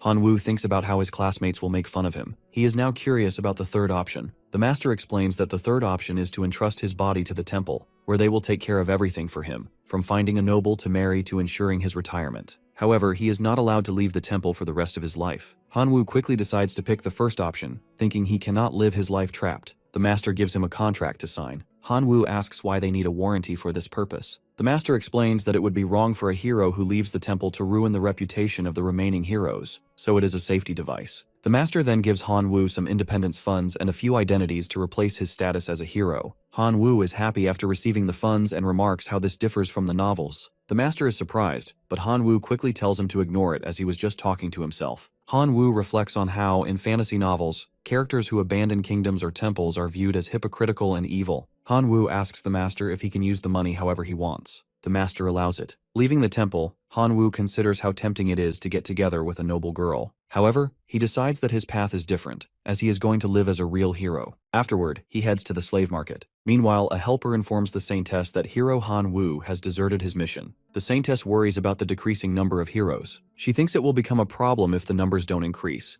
as there are only 2 Saintesses on the continent of Fantasia. Once the real fight begins, she will have to bear everything herself. The Saintess asks her helper about the fairy kingdom and hears that the number of gnolls has decreased. The helper explains that it is said a mysterious order of knights eradicated the gnolls in the forest. The Saintess is surprised to hear this and comments that they think it was a small elite squad that mastered the same swordsmanship. The Saintess notes that this is not something an order of knights could accomplish. The helper suggests it might be the work of a demon king. The saintess is shocked, and the helper quickly apologizes for her slip of the tongue. The saintess advises caution, saying that sudden judgment can be dangerous, but acknowledges that this crisis rivals an invasion from a demon king. She orders the helper to investigate if a demon king is involved. The saintess reflects that the demon kings are mainly located in the east, with a few active in the central region. However, they are not the type to work in the shadows. She laments the lack of resources to investigate. Suddenly, a mage master arrives and informs her of a communication from the academy. He explains that the academy would like to invite the heroes to commemorate the school break. The saintess is shocked that the academy knows about the summoned heroes. She asks how this information leaked. The mage master explains that a student saw Hero Han Wu's status window at the mercenary guild. She sighs, thinking it was a mistake to let him act alone. She believed he would tire quickly and return. She also notes that while it is good for the existence of heroes, the hope of humanity, to become known, they are still far too weak. She considers the Academy's invitation as an opportunity for the heroes to meet a teacher or a valuable comrade. She tells the Mage Master that they will review the invitation favorably. Suddenly, a knight arrives and reports that they found a bag containing a hero's personal belongings. The Saintess is shocked to hear this. Elsewhere, Cogmos and Kang are sitting in a cart. Kang observes that the girls they are traveling with are mercenaries. Cogmos confirms this, saying it is obvious. One of the guards says something to Kang. Cogmos translates, explaining that the guard is asking how Kang is so strong despite being only level 1 and what his training method is. Kang smiles and remarks that it is a superficial reason to talk to someone. Cogmos asks if he should translate it as Kang being uncomfortable with their degenerate greed. Kang stops him. Cogmos tells Kang that he doesn't have to hold back, as asking about people's training methods is rude in the first place. He also explains that while a strong body is an asset for mercenaries, they tend to be shameless in their curiosity. Kang replies that it is okay for mercenaries to be shameless. Cogmos warns him not to twist his words, explaining that lies don't always work. He adds that it is common for mercenaries to fight over a quarrel and die. Kang suddenly sees his status window and is shocked. The experience penalty that inhibits his growth only applies to hunting and achievements. It doesn't affect experience gained through other means. Kang asks Cogmos what he has to do to become a mercenary. Cogmos replies that he has found a way to become stronger. After some time, Kang and Cogmos finally reach the city. Kang is initially excited but suddenly becomes sad. Cogmos notices and asks why he isn't happy. Kang replies that there's a rotten stench lingering around the city entrance. Cogmos explains that it's natural since travelers from all walks of life gather at the city gates, and many of them are unable to wash while in transit. He also reminds Kang that he isn't one to talk since he reeks of orc blood. Kang is offended and tells Cogmos he can't believe how easily he says such hurtful things. Cogmos snaps back, saying Kang shouldn't be complaining either. Kang changes the topic and mentions that the mercenary group they were traveling with disappeared when they entered the city. Cogmos tells him not to worry, as mercenaries often follow their own agendas and move within clear parameters. Kang, now on his own, decides to try some food. He grabs some fruit, looking happy and excited, as Cogmos teases him about his appetite. Cogmos reminds Kang they have business to handle, as the ladies they're accompanying are waiting for him. Kang agrees reluctantly. Later, one of the women expresses her gratitude for saving her life and suggests they all stay at the same inn. Kang agrees to the plan, but Cogmos doesn't seem thrilled. Kang then asks when they'll head to the mercenary guild. Cogmos insists that Kang clean up first if he doesn't want to be thrown out of the guild the moment he steps in. At the inn,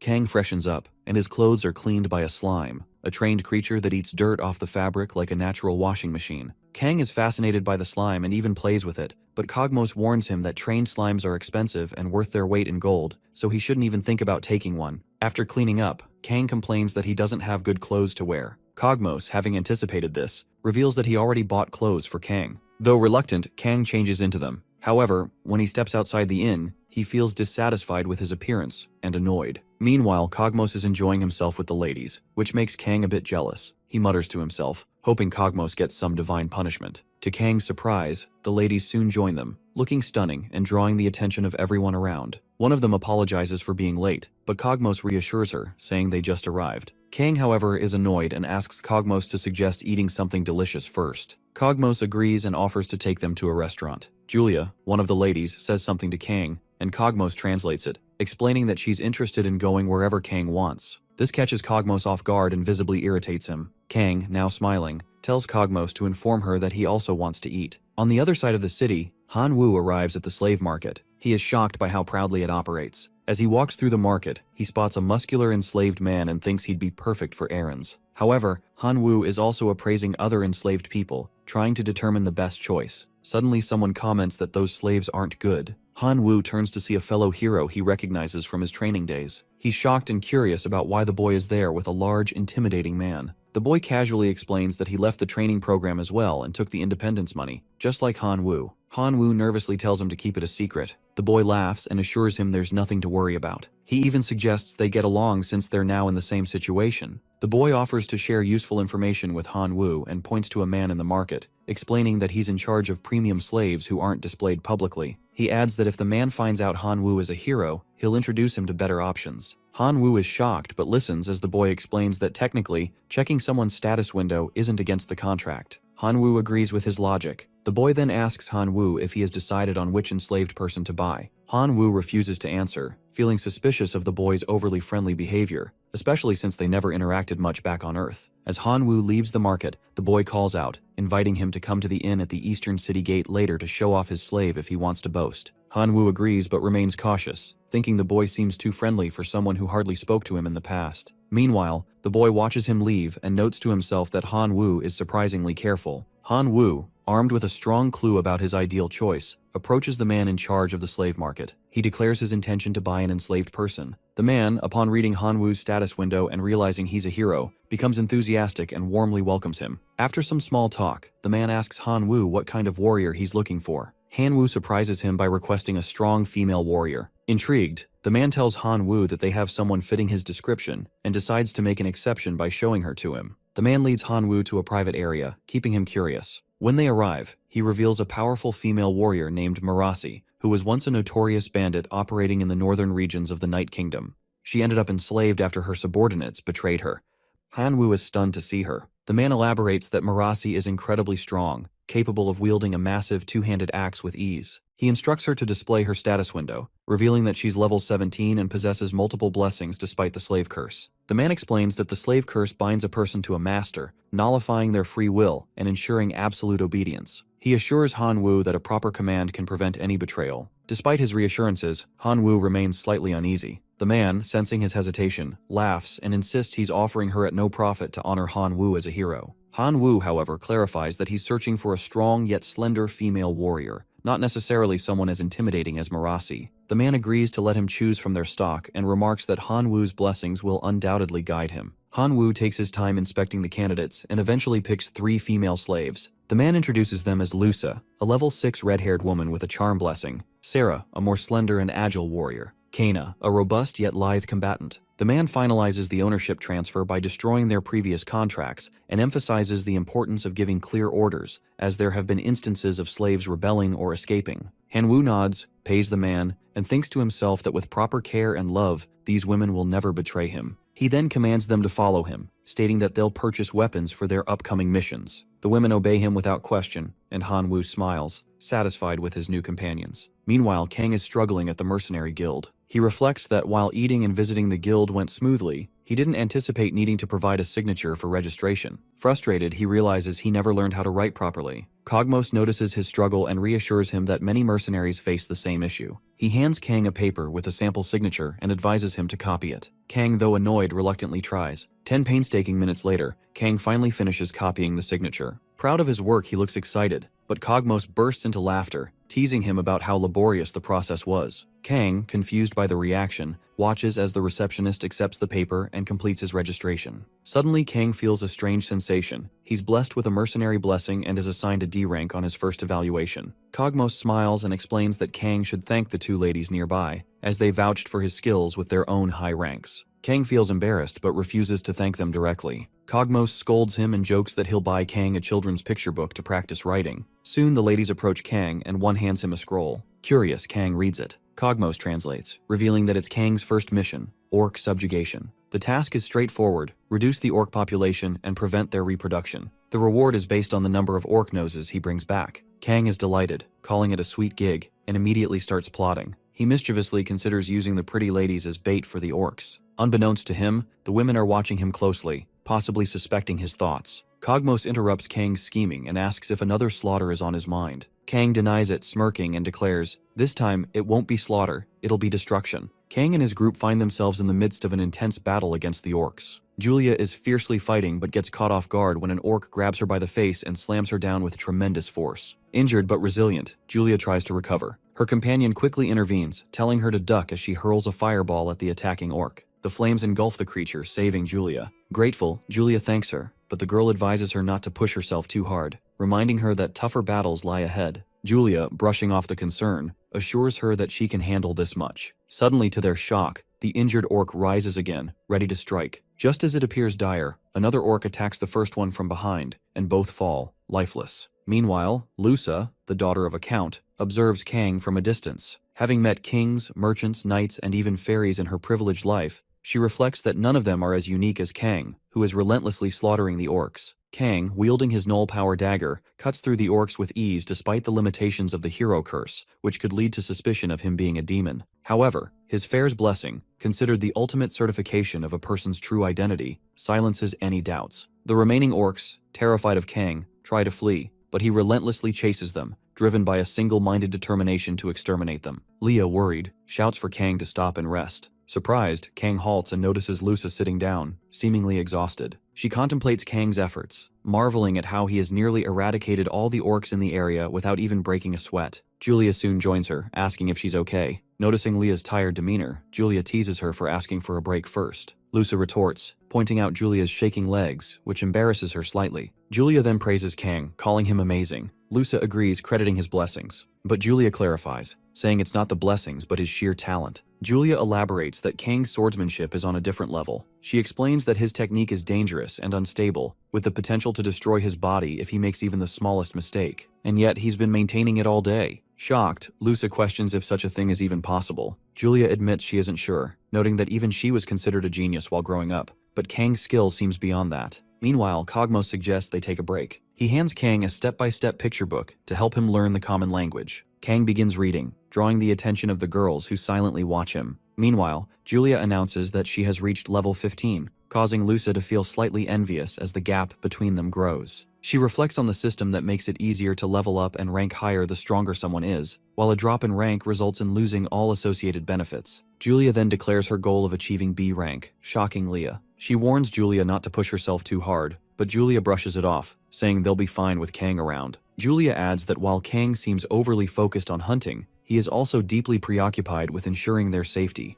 Lusa teasingly remarks that Julia, who claimed to have no interest in men, seems quite interested in Kang. Julia defensively denies it, explaining that observing another person's movements is essential for mastering swordsmanship. After finishing his reading, Kang suddenly tells the group that it's time to move. Surprised by his quick adaptability, the girls follow him. Lusa silently observes Kang, marveling at how he is both a simpleton and an enigma, a mage and scholar with a raw, untamed nature. She concludes that while he piques her curiosity, she might need to teach him how to properly speak with women first. Meanwhile, in a distant temple, a group of knights and a mage master present a mysterious bag to the saintess. In the temple, the saintess watches intently as the bag is opened, revealing its mysterious contents. She examines the objects carefully and remarks that they are not of this world. The mage master confirms her suspicion, pointing out the exceptional craftsmanship and unusual printing on the items. Intrigued, she asks where the bag was found. The mage master explains that it was discovered in the Knoll Forest, where the heroes once trained. He also mentions the knight who brought it to their attention. The saintess questions the knight directly, asking how many people know about the bag's existence.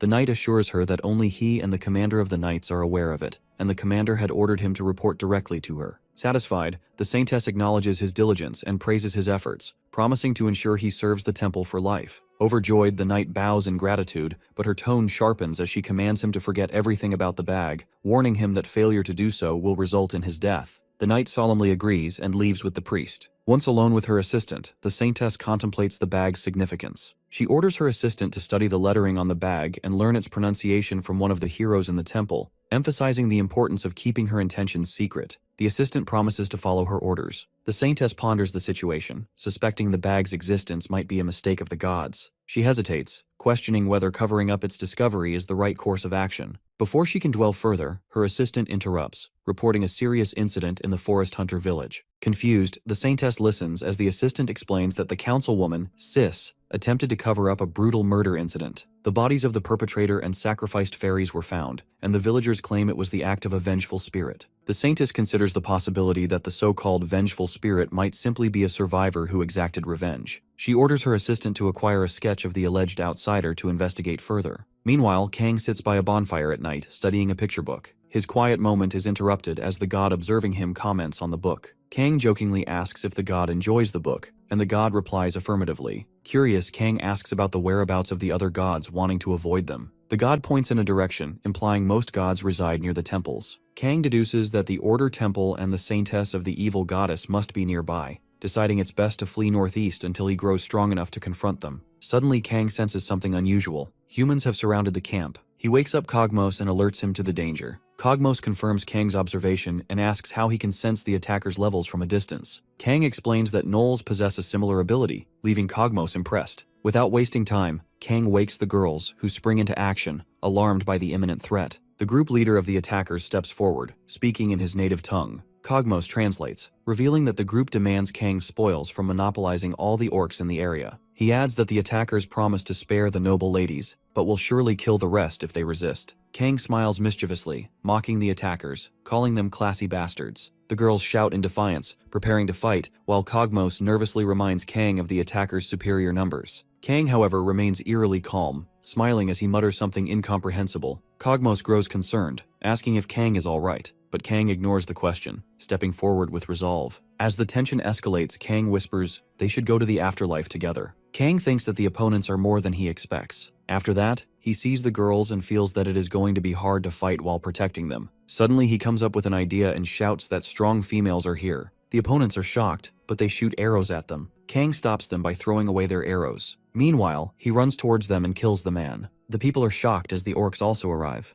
The orcs fight with them. Everyone is shocked to see the orcs there, except for Kang, who smiles and says that now this is a double exp event. After that, Kang moves with the speed of light to kill them all. The man is frightened by Kang and begs for his life. Suddenly, his leader arrives and pushes him back. He tells Kang angrily that he will kill him. Kang replies that he is impressed as the man is still okay, even though Kang struck him. The man uses his powers so he can attack Kang. Suddenly, an orc arrives to kill him, but the man's subordinates kill the orc.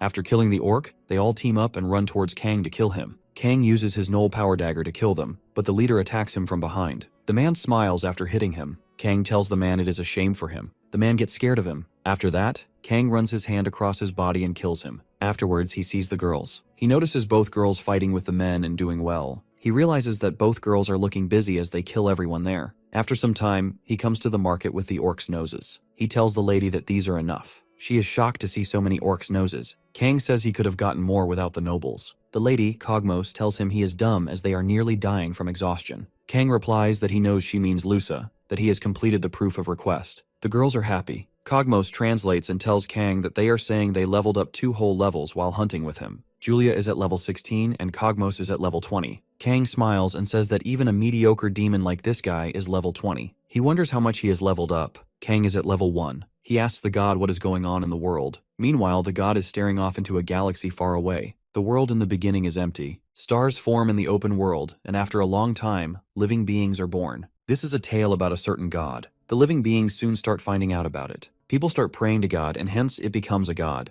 The reciting beings want God's help, and by giving them support, God feels the reason for existence is worthwhile. However, more gods appear over time, and they help the living beings in each of their ways, like it's a competition. As the reciting beings receive the grace of the gods, they progress in various ways, but the countless lives that cannot come to terms with each other fight violently and die in vain. Time passes. One day, a man in the cave is dying. The god comes near him and asks him if he wants to live. He replies that he does. The god turns him into a baby. After that, the god goes to the nearby village. There is an older man with his wife. God blesses him with a child. In this way, the particular god is proud of the outcome. After some time, God comes to visit a baby who is now a young boy. The god asks the boy how he is going. The boy looks at him with curiosity. The boy knows her, as she is the one who turned him into a baby. Dakin asks him if he wants something else. The boy is trembling and grinds his teeth. He angrily tells God that he will curse her. He tells her that the woman he loves was taken away from him because she made him into a baby. The god becomes sad and replies that she never asked for a woman. He tells her that he was supposed to stop the wedding and save her himself. God apologizes to him and leaves. The boy yells and tells her to take the responsibility. Meanwhile, the god thinks about where they went wrong and how the other gods are doing. On the other side, A man is paying his tribute to the god and asks for help so they can have a safe voyage. A certain war god is cheering them. At the same time, God is still confused. God blesses several other lives afterward. However, every single one of them resents God. Hundreds of more years pass. The world changes as time goes by. More living beings think of God as a tool, so the gods make new rules like heroes, demons, levels, blessings, and curses. The gods adjust to the new order, except for one god. Suddenly, the god notices there is a man named Cain. His foot is injured, and there is a lady with him. He tells her to call the saintess right now. She tells him that she did something else while he was fighting. The boy is in so much pain. The status window shows he is at level 38 with many blessings and curses. Instantly, the god comes there and asks the boy if he wants to live. The boy is surprised and says he wants to. A particular god warns that he will lose everything. The boy replies that it is better than dying in vain like this. The god smiles. She gives him a blessing. As God gives their blessings, they think about how they are still needed. The boy is cured. He is happy as his body is back to how it was. Suddenly, the boy notices that he is at level 1. He is in shock. God drills him to remember his warning. He replies that he knows everything. He tells the god that what's important is that he is alive. He has to start again from level 1. The god is at ease after listening to this. After some time, their group fellow, Cain, tells him he can no longer participate with them as he is not leveling up. The lady says sorry to him and tells him to forget her. Then they leave him behind. Cain becomes angry and says that this is a blessing. It is the worst curse. Meanwhile, a certain god is watching him. Suddenly, Cain smiles and says he was angry but now feels nothing. He says that his god saves his life. He will stop the resentment and complaints. He tells God that he wants to give her a word of advice. God is so curious. Cain tells her not to give anyone a blessing ever again. This is a curse that takes away things more valuable than life. He also tells her that a gift takes him back to level 1 every time, and there won't come a day when he uses it again, even in death. God is shocked. They had been staying in denial until then, but God finally admits it. They are no longer needed in this world. Again, more time passes, and God finds a dying boy again. He is Kang. It is a simple curiosity for God. She blesses him because he has the hero's curse and is about to die. She may have changed her blessing's name, but he would inevitably resent her if he learned the truth now. In the present day, as God predicted, Kang finds out the secret of the blessing. Suddenly, Kang speaks loudly that this is too bad as the levels are resettled. He tells the god that it is evident. If he thinks about it, he just wasted his time exterminating pigs. Meanwhile, a certain god is quizzical. Suddenly, Kang shouts that they must buy some picture books. Gods start praying. Kang asks her what he is praying for. He replies that it is a secret. On the other side, Han Wu is lying on the ground, a little injured. He sees that the opponents beat his girls before this. He and his team were fighting with the gnolls. They killed the gnolls. Han Wu appreciates them, and is happy as they are finally starting to work well together. He tells them they will continue hunting like this, so they should get used to it. Han Wu thinks that the gnolls are at level 4, while he and Kana are at levels 5 and 6, so hunting gnolls should be easy now. He thinks he may have used almost all his money buying them, but he can now save his money. Suddenly, he notices that the gnoll is still alive. Instantly, Han Wu uses his blessing of magic and burns the gnoll.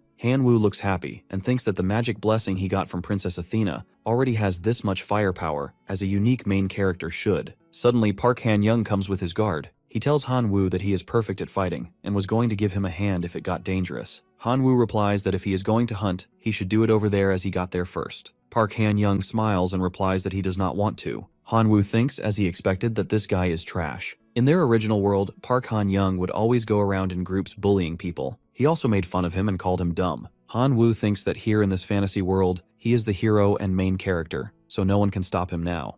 After that, Han Wu tells him to come to him if he can. Park replies that he is ready for it. They are all ready for a fight. Park's slave runs toward them. The girls are frightened to see him. He looks horrifying. Han Wu tells them to go on defense while he gets his magic fireball. Suddenly, the enslaved person punches them one by one. Han Wu is shocked to see this. Park tells Han Wu that it seems he gets what's going on now. Han Wu is angry at him. He asks him if he is using tricks. Park replies that it seems he cannot see that his slave's level was just overwhelmingly higher. Park has an evil smile and tells him he already told him to come at him if he can. The girls are frightened of him. After that, he tells Han Wu to declare that he will hand over his slaves to him. Han Wu is in shock to hear this. On the other side, in the city library, Kang reads picture books. He is watching a weapon book and tells God that he would at least look for a powerful weapon since he cannot level up. Cogmos tells him that he has been reading too many fairy tale books, and weapons like that have already been confiscated. He also tells him that it seems he forgets that even the human nobles said there was no such thing before they left, so he might have a chance with a treasure island in the sea. Kang tells them that if it is a relic that was so dangerous, the excavations were held off. He smiles and says it is tempting. Cogmos smiles and tells him that the nation's knights guard the entrances of those relics. Kang asks him how strong the knights are. He replies that he can assure him that they are stronger than him. Kang becomes sad and leaves there as he wants some fresh air. After some time, he thinks it is impossible at level 1. He thinks about the knights and recalls that he thought knights were empty tin cans with nothing but glory and bluffs. He becomes sad and thinks it seems there is no way. A particular god cheers him up. Suddenly, an orc comes there and tells him to hand over everything he has. Kang tells him that he is depressed right now. The orc is shocked as Kang is speaking the orc tongue. Kang tells him to go when he is letting him go, but the orc attacks him as he finds him weak. Kang punches him with null power in his chest, and the orc falls. Kang sits on him and tells him he knows how it feels to have his world crash. He is going to punch him again and tell him how there can be no relics to excavate. He is pissed off and asks what he will do in this fantasy world with no hopes or dreams. He punches the orc multiple times. The orc stops him and tells him that there is a relic. Kang is shocked to hear this. The orc tells him there is a relic, so stop hitting him. Kang tells him he does not lie, as he races his brain to run off. The orc tells him he is not lying, as there is a vast orc relic. After that, Kang calls him his friend and asks if he can say more about this relic. On the other side, the orc is crying as there are different dialects in each region. The western continent of Fantasia uses unique adjectives like a dragon-level knight or a slim, cowardly monster to express things. Kang thinks then, what does the orc in the middle mean? It means they were good enough. After some time, Kang goes somewhere with the orc. Kang wants to ask him something and calls him a friend again. The orc stops him from calling him a friend. Kang tells him that he should know how lucky he is. He tells him he cannot find a human friend who can communicate with him this well. The orc replies that he is not stupid, as he knows friends do not use violence on each other. Kang smiles. The orc tells him that he may lead the way, but he won't be able to enter. Kang agrees with him. The orc tells him he does not know. It has been like that since he was born. After that, he tells him they are here as the relic is before them. Kang is surprised and happy to see this. Suddenly he sees nothing there. When he deeply observes and notices that there is relief, the orc is satisfied that he is leaving here. He thinks that Kang is not with him anymore. Meanwhile, Kang is shocked and says he had not seen a city this big earlier. The orc is shocked to see him there. He asks him how he can be here. Kang replies that he is the one who brought him here. The orc tells him this is an orc sanctuary. Only those below level 9 can enter. Kang smiles and says there is no problem, as he is at level 1. Suddenly, the other orcs throw spears at Kang, but he saves himself. There are so many orcs, and one of them tells Kang that he blames himself for entering the orc sanctuary. He tells Kang that stepping foot here means he is at level 9 at best. The orc tells his fellows to be careful with Kang, as he is so powerful. At the same time, Kang tells them to feel free to stop him. He runs toward the orcs, his eyes sparkling. They are shocked to see him as Kang is flying. On the other side, God is praying for the lives of countless pigs. Kang hides from the orcs, and they cannot find him because of the smell of their people's blood. Conversely, Kang tells the god that this will not end anytime soon. There are so many orcs that are dead. Kang says that from now on, he has been hunting them forever. He feels he is going around in circles trying to find the exit. Suddenly, the other orcs find him and want to capture him so they can eat him. They chase him for some time. They all get tired, but Kang is still energetic and says it's time to end this. After some time, he kills them all and sits on their bodies. There are some slimes too. Kang is happy as he buys some slimes to gather the orc bodies for him. Kang is waiting to see if any changes have happened. He looks at his status window and finds that his slaughter is now at rank C, but he gets a new curse. Massacre. This curse means the orcs he killed will haunt him in his dreams. He is slightly worried, but later he relaxes, as he doesn't sleep. Kang says that his curse got more powerful, and another curse was added. He tells the god that this is too much for him. After that, he tells God that the cost of saving people is a curse, so he finds it unfair. A particular god replies that he should look at it from the orcs' side. Kang thinks he brought together all the people captured by the orcs. Whenever he saw them, they were saying something to him. Kang stepped down and felt that he should bring Cogmos with him. After that, Kang calls an orc who is playing dead. He tells him he knows that he is alive, so come up here. He asks the orc how to leave this place, as no matter how much he walks, he ends up in the same spot. The orc tells him that this city has a different entrance and exit, and the city's center is the only exit. Kang is curious about this and thinks he should go to the center, not the outskirts. After some time, he comes near the point and thinks this is the exit the orc was discussing. He sees the place and says that there does not seem to be anything special. He believes he should use some magic to open a portal, since it is a fantasy world. Suddenly, a light comes from the point. An orc tells Kang that he is the human who destroyed their base and asks him to answer his question. Kang thinks that the orc's entrance is considerably fancy, and he knows that this orc is stronger than him. Kang tells him that he asked to move the orcs, but they didn't. The orc leader tells him that for this only reason, he massacred 300,000 orcs. He tells Kang that he is the guardian of the city and the orcs. He tells Kang that he will not let a single human who knows the secret of this city escape. Kang puts down his bag and tells him it is better for him as he finds a guardian. Kang is ready to fight with him. He tells him that being a guardian means there is a treasure to be protected. Kang jumps and uses his null power to attack him. Kang thinks he will give it his all in one blow, The guardian of the orcs is also ready for the fight. He throws his spear toward Kang and their energies collapse. Kang discovers that this orc is on another level compared to the other orcs. The guardian cuts Kang's hand and injures one of his eyes. Kang falls. The guardian is impressed with him and tells him that he instantly dodged a fatal hit. He also tells him that he will not stop there and that he will now make him pay for the 300,000 orc lives. He tells Kang that he does not think he will have an easy death. On the other hand, Kang uses his powers to recover himself. He smiles and tells the guardian that he is a fantastic judge. The guardian tells Kang that he knows he has something he is relying on and asks him if he is immortal. Kang replies that it is like something, implying that he has a power that keeps him going. The guardian dismisses it, stating that it does not matter because this place is the only exit. He tells Kang that whether it takes a century or a millennium, he will trap him in the city until he dies of old age. Kang thinks to himself that it seems he has nothing to do and starts contemplating his next move. On the other side, Yubora is sitting in her room when Arya comes in and mentions that she is at level 7 and is fantastic. Yubora replies that it is all thanks to her blessing, and although she didn't receive the hero's blessing through her efforts, she had a noble's blessing since birth. She then looks at her status window, a bit surprised. Arya tells her that this proves she is the Duke's daughter, a rank noble. Yubora thinks this is fantastic, but she also sees it as a blessing that gives her an easy pass in life. Arya then tells Yubora that despite her seemingly insubstantial blessing, she was once harshly scolded by her mother for thinking she didn't deserve it. Arya fiercely dares her to repeat this to the countless people who sacrificed everything to acquire such blessings. Yubora reflects that blessings come with responsibilities and thanks Arya for giving her such a good lesson. Afterward, Arya asks Yubora if she thinks the hero Hanwoo will be okay. Yubora asks if Arya likes him, and she responds that she is not sure. Just then, someone knocks on the door, announcing that the Saintess is coming to meet Yubora. Arya is shocked to hear this, and the Saintess enters, apologizing for visiting at such a late hour. The Saintess greets Yubora and mentions that she came to chat. She tells Arya to bring some tea, and after a while they begin their conversation. The Saintess asks Yubora if she has any trouble living in Fantasia. Yubora replies that she has not had too much trouble. The Saintess expresses that she is happy to hear that Yubora has adjusted well in this new world. The Saintess then shifts the topic to the heroes who are currently competing against each other. She expresses concern about the trouble caused by this competition, and asks Yubora to let her know if she sees any signs of it before the heroes become fallen. Both Arya and Yubora are shocked. The Saintess goes on to explain that corrupted heroes, seduced by their blessings, will appear soon. Yubora, now thinking about Kang, wonders if he is safe and if he has made it back home. Suddenly, the Saintess asks if she knows someone named Kang. Yubora, startled, spills the tea. She asks why the Saintess is asking about him. The Saintess responds that she knows him a little as a classmate. The Saintess insists that Yubora tell her everything, acting like an older sister. Yubora is taken aback by the Saintess's tone. Later, in her room, the Saintess is thinking about Yubora and Kang. She knows that Yubora is very interested in Kang since she spoke about him for hours. The Saintess holds Kang's badge and reflects on how he is the one who refused to be a hero and was sent back by the goddess. She worries that if word spreads that Kang didn't return the hero's trust, it could damage the relationship with the gods, bringing their faith to rock bottom. The Saintess considers the possibility that it wouldn't be an issue if Kang died.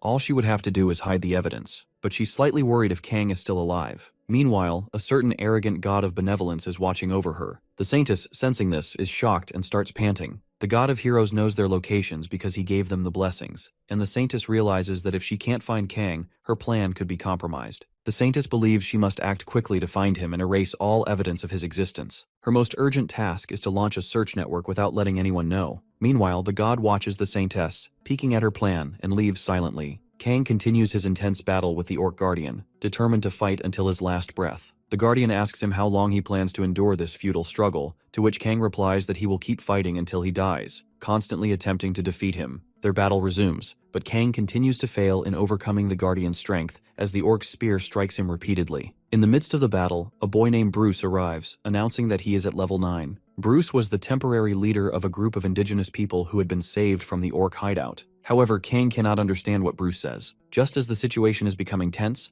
a girl enters the scene, causing Bruce to flee in fear. Kang tells the girl that she can do whatever she wants while he remains focused on his plans to take down the Orc Guardian. The next morning, Kang, still deep in thought, believes he has devised a good plan to defeat the Guardian. However, he notices the girl sleeping nearby, which intrigues him. The god warns Kang to mind his own business, but Kang remains determined, thinking that the priority is still to defeat the Guardian of the Ruins. He begins meditating, readying himself for the next battle. He believes that using his null powers will be the key to overcoming the Guardian. Kang continues practicing tirelessly, showing his progress to the god. He asks if his moves are similar to the Orc Guardian's swordsmanship, and the god confirms that they are. Kang feels confident after practicing all day and night, and as a result, his status window is updated, his blessing level increases, and he feels a sense of accomplishment. However, his joy is short-lived when he notices that his curse level has also increased. The increase in the hero curse means that the goddess has noticed him, and this worries Kang. Despite the curse, he remains focused and decides that it is time to make his move against the Orc Guardian once again. Kang approaches the ruins where the Guardian resides, and the Orc Guardian, seeing Kang return, expresses his surprise. He asks if Kang is ready to die again, but Kang responds that this time he is not running away. The Guardian seems skeptical, but Kang tells him he doesn't care whether the Guardian believes him. The Orc offers to show Kang around the ruins, but Kang quickly realizes that the Guardian has set a trap. He sarcastically remarks that it is shameful for such a great warrior to rely on traps in combat. As Kang observes, he notices that the Guardian cannot escape the ruins, so he formulates a plan to use that to his advantage. With a bit of strategy, Kang intends to get the upper hand. He proceeds through the ruins, but when he arrives, he finds nothing. The Guardian reveals that this place was once a training ground for raising heroes, but not for orcs, as their race was not chosen by any god. He tells Kang that humans became arrogant and careless, which allowed them to take control of this place. The Guardian further explains that the ruins are filled with blessings, but also that they were designed to prevent powerful beings from entering. However, the Guardian believes that as long as he remains alive, it will be impossible to rebuild his city. This is why he intends to kill Kang. Kang smiles as he listens to the Guardian's words, signaling that he is prepared for the next battle. Kang tells the Guardian he wants to ask him a question before they fight. He asks the Guardian if there is treasure in the ruins. The Guardian replies that weapons are lying around for heroes who have just graduated from the training ground. Kang is shocked and thinks about what one could do to that vile goddess with beginner-level weapons. He believes he is doomed. Suddenly, the Guardian jumps and tells Kang that the talking ends here. He tells him the resentment of 300,000 comrades will be paid back here. Kang instantly takes out his dagger and fights the Guardian. He hits him multiple times with his dagger. The Guardian is shocked and thinks Kang has improved a lot in just one day. Suddenly, the Guardian notices Kang moving toward the exit. He runs to chase him and angrily tells Kang that he will never let him escape from the ruins. He tries to hit him with his spear but fails. Kang saves himself and tells the Guardian that he has been thinking about how to get out of the ruins since yesterday. Meanwhile, a portal appears. The Guardian is shocked to see it, and Kang also watches the portal, realizing this is the exit. Kang feels happy and says setting this up peacefully without fighting was a good plan. He admits he didn't think he would disappear at all. He says he cannot level up anyway and does not need to work hard. It is enough for him as long as he can get the treasure. The god tells him about the direction of the treasure.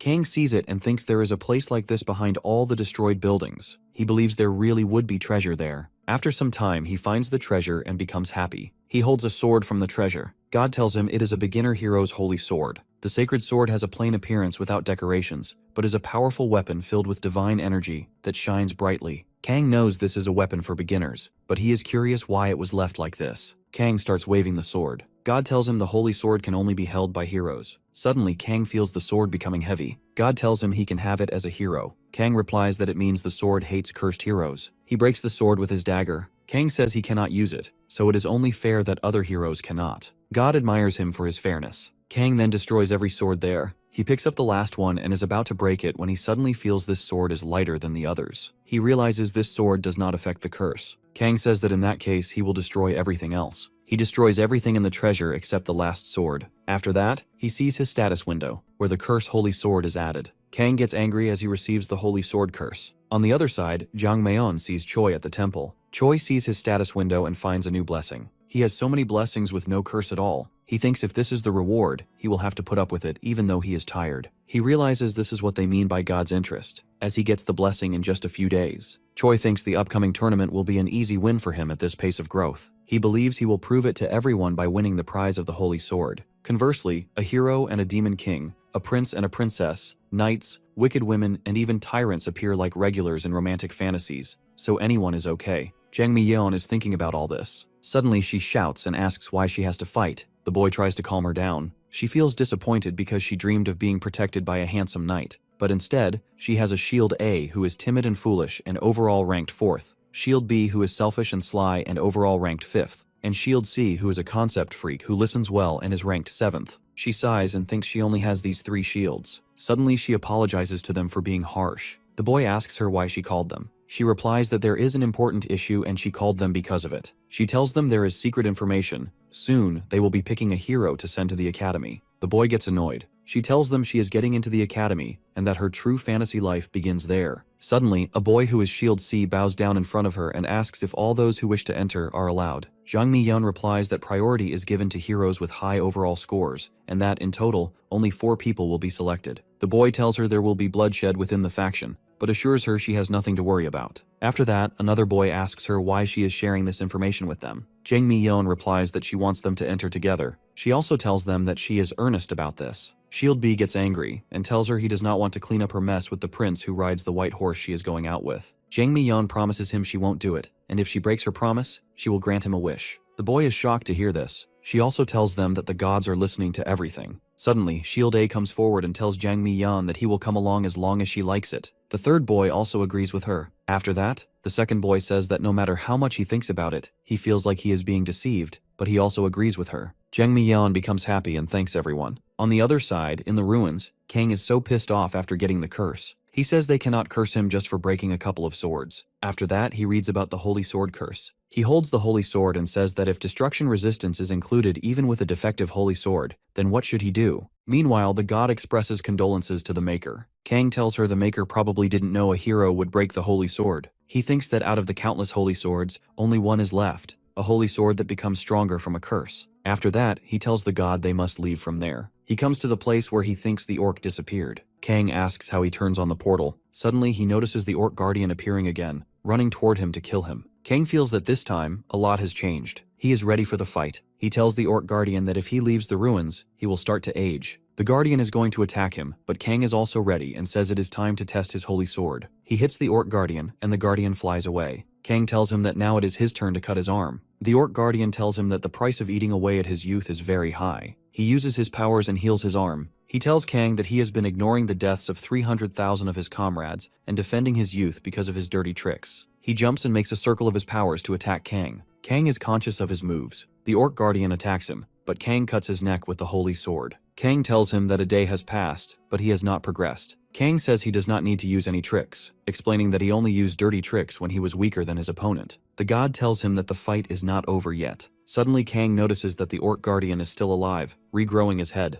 The orc guardian comes at him again, but Kang grabs his face and smashes it into the ground. Kang thinks this time the guardian will surely die, but the orc guardian remains alive. Now annoyed, Kang declares that the guardian will die if he throws him out of the ruins. Suddenly, the orc guardian tells Kang that he has lost and pleads with him not to throw him out of the ruins. He says he will do anything Kang asks. Kang is surprised by the guardian's sudden plea. The guardian tells him he knows Kang wants to leave this place and offers to move the city's entrance closer to the holy sword. He adds that only a hero can wield the sacred sword. Kang waves the sword and asks if he means this one. The orc guardian is shocked and says he already knows Kang is the hero. Kang then checks the guardian's status window and sees that the guardian is at level 8 and also bears the hero curse. Kang is shocked to discover this. The orc guardian explains that it usually happens when someone kills a hero. Kang then asks about the curse of the ruins. The orc guardian explains that it is like a mission. If he is in the ruins, he becomes immortal. He also reveals that he is the final strong opponent to test new heroes. Kang replies that this means he is not a guardian for humans. The orc guardian clarifies that he never claimed to be the guardian of humans, but rather the guardian of the orcs, protecting the homestead of his kind. Kang tells him that even so, he still lost.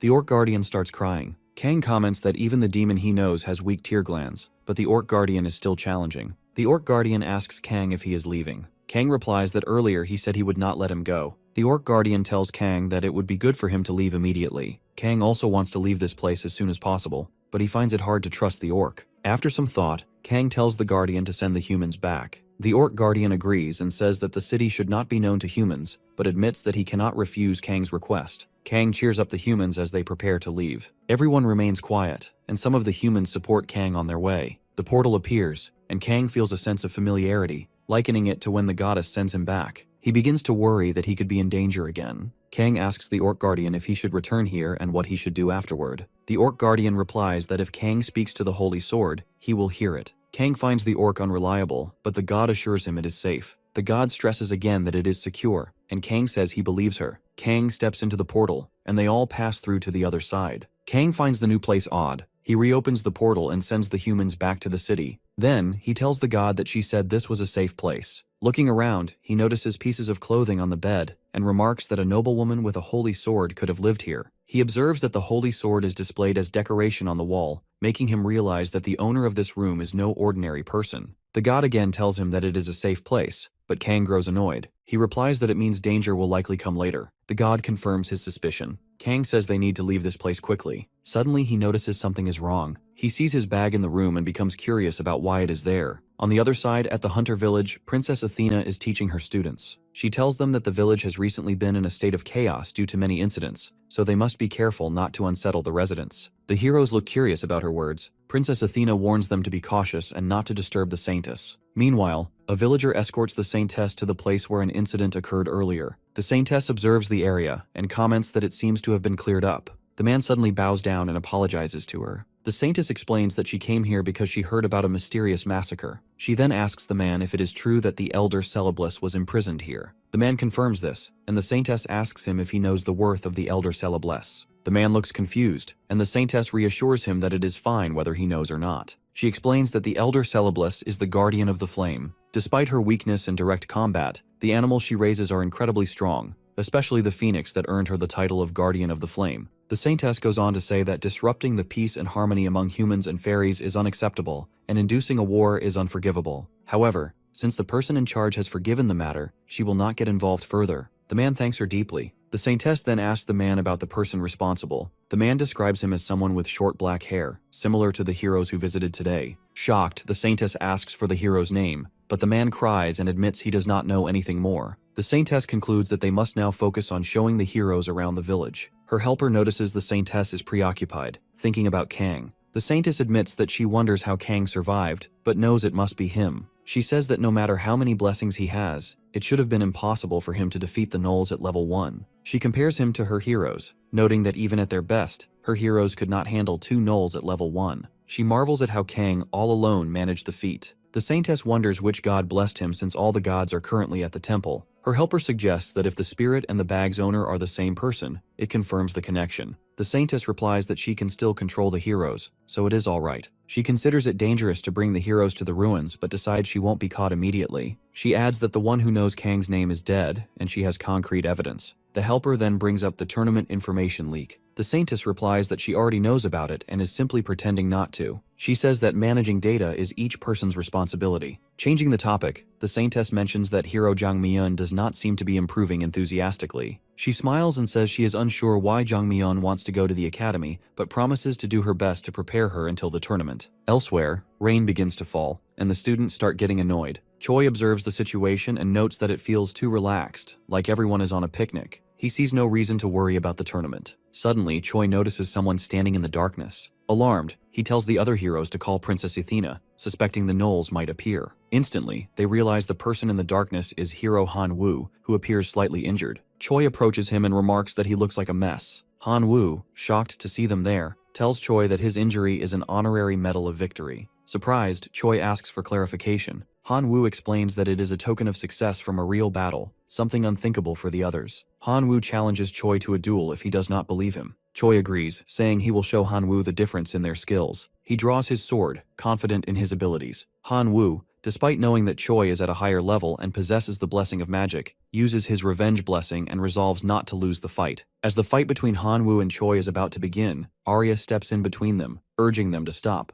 She acknowledges that she cannot prevent the battle entirely, but reminds Choi that Han Woo is injured, and it wouldn't be a fair fight. Han Woo is surprised to see Arya intervene, but Choi agrees, stating that he wants no excuses later, and it must be a fair battle. Suddenly, the Saintess arrives, her presence commanding attention. She reprimands Han Woo for causing trouble outside the temple and offers to heal him to ensure fairness in the fight. She then turns to Choi, encouraging him to finish it quickly. Choi, confident and ready, taunts Han Woo, claiming that now everyone will witness the skills he honed in real-life combat. Han Woo, deep in thought, recalls the promise he made to himself after witnessing Park Han-young's betrayal and the sadness of the women taken away. He vowed to grow stronger and never let his guard down again. As Han Woo prepares himself, his status window suddenly updates. He notices he has received the Blessing of Revenge, a unique ability that strengthens him against stronger enemies targeted for revenge. He briefly thinks about his targets, Park Han-young and Choi Gangmin. Fueled by his resolve, Han Woo steps forward, declaring himself as the protagonist of this world. However, his confidence is momentarily shaken when a seemingly simple slime outmaneuvers and defeats him,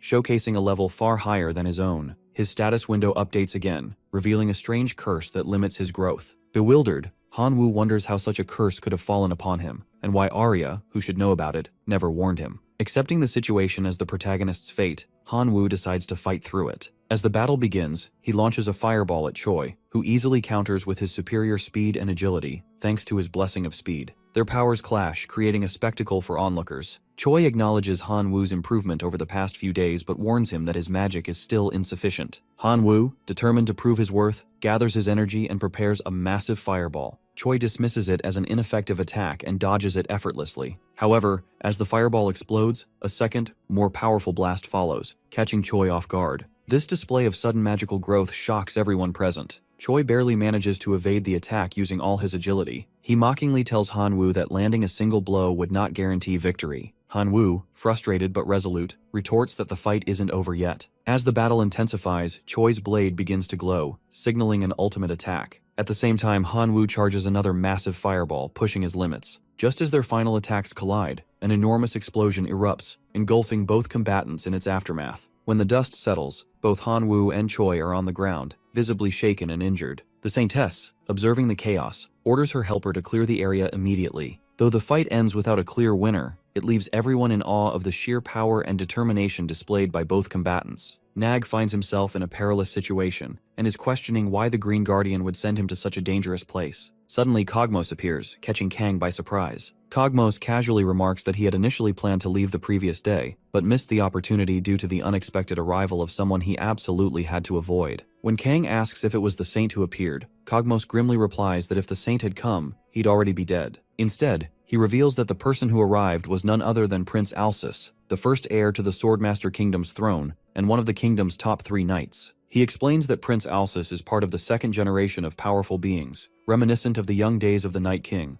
a legendary monster queen. As Kang changes his clothes, Cogmos continues to warn him. He informs Kang that the prince has expressed interest in meeting him, but he must avoid revealing anything about Cogmos. Prince Alsus, being a paladin blessed by the saint, could immediately sense Cogmos' demonic nature. Kang, unconcerned, tries to brush it off, but Cogmos grows frustrated and insists that Kang take this seriously. Their conversation is interrupted when a group of noblewomen arrives, much to Cogmos' irritation. He sarcastically comments on Kang's popularity among women, but Kang suspects they've come to ask for help leveling up again. Cogmos chastises Kang, saying he trivializes others' feelings and warns that this attitude will leave him unmarried. The women, however, express their sadness, thinking Kang had left without letting them repay him for his help. As the banter continues, Cogmos notices that Kang is cursed again and questions whether Kang killed a warrior or did something reckless. Kang denies it, but Cogmos warns him that if he stays in the city, his life could be at risk. When Cogmos suggests leaving, Kang grabs him by the neck, demanding who would translate for him if he were gone. Cogmos proposes finding someone enslaved but blessed with the gift of language, suggesting that with enough money, they could acquire such a person.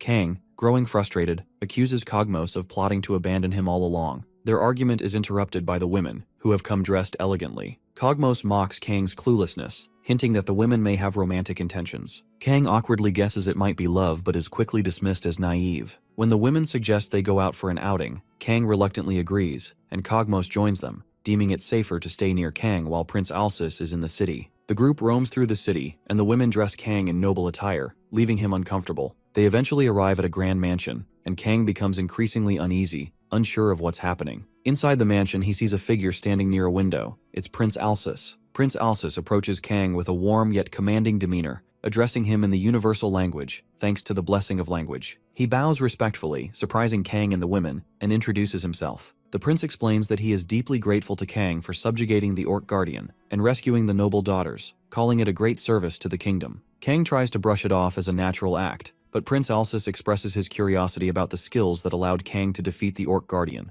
a feat that had troubled even seasoned warriors. The prince then makes a bold request. He asks Kang to spar with him, eager to see the strength that accomplished such a remarkable feat. Kang freezes, caught off guard by the prince's request. Prince Alsus quickly apologizes, admitting he may have gotten overexcited by his guest's presence. Despite the friendly tone, the tension in the room is palpable as Kang contemplates how to handle this unexpected challenge. Kang finds himself overwhelmed by the grand feast prepared in the mansion. Prince Alsus, noticing Kang's astonishment, suggests they continue their conversation over the meal. Kang eagerly digs in, devouring a surprising amount of food. Prince Alsus, amused, comments that he's a bit envious of Kang's seemingly endless appetite. Embarrassed, Kang apologizes for eating so much, but Prince Alsus reassures him, saying it's better to enjoy the food than let it go to waste. As they talk, Prince Alsus curiously asks how Kang got the warrior's curse. Kang hesitates but eventually explains that he once taught a warrior harassing an innocent fairy a lesson. Hearing this, Prince Alsus connects the dots, realizing this might explain why Kang received the fairy's blessing. Intrigued, Prince Alsus asks if Kang remembers what the warrior looked like. Kang shrugs, admitting that he hit the warrior so hard in the face that he can't recall any details. Laughing,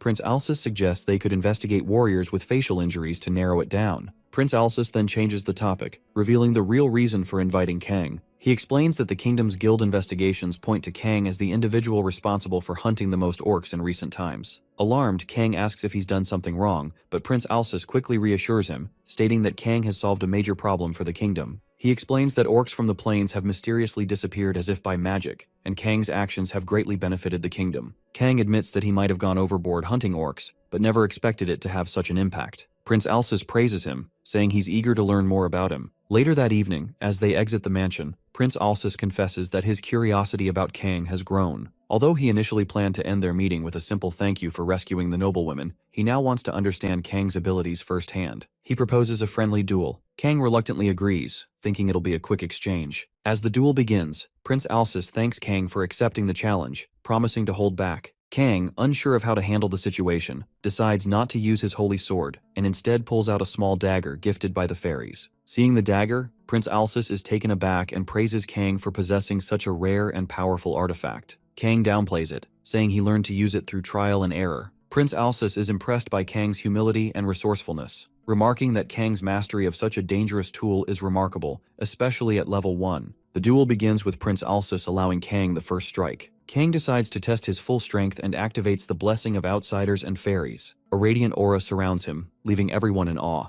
As Kang strikes, his dagger collides with Prince Alsus's sword, creating a blinding flash of light. The impact is so powerful that it shatters the prince's sword. Kang, realizing what he's done, panics. Worried he might have accidentally killed Prince Alsus, he glances around for an exit. Seeing a chance, he bolts from the mansion without a word, leaving everyone stunned. Meanwhile, Prince Alsus sits on the ground, holding the remnants of his shattered sword. He smiles, marveling at the absurd strength of Kang. Reflecting on the duel, he admits that his reaction was too slow to counter such an overwhelming attack. Although his prized sword was destroyed, he's deeply impressed by Kang's raw power and potential. Shaking his head, he mutters, "Kang truly is something else." Suddenly, the girls come near Prince Alsus and ask him if he is all right. He replies that he is okay. After that, he stands up and says that the world is very vast. Lusa tells him that she thinks Kang is startled too. Julia is also shocked as he immediately runs away. Prince Alsus says that it all happens because of his weakness. He almost gets the savior of the kingdom guilty of attempted royal murder. After that, he tells the ladies he wants to apologize to Kang, and Lusa needs their help.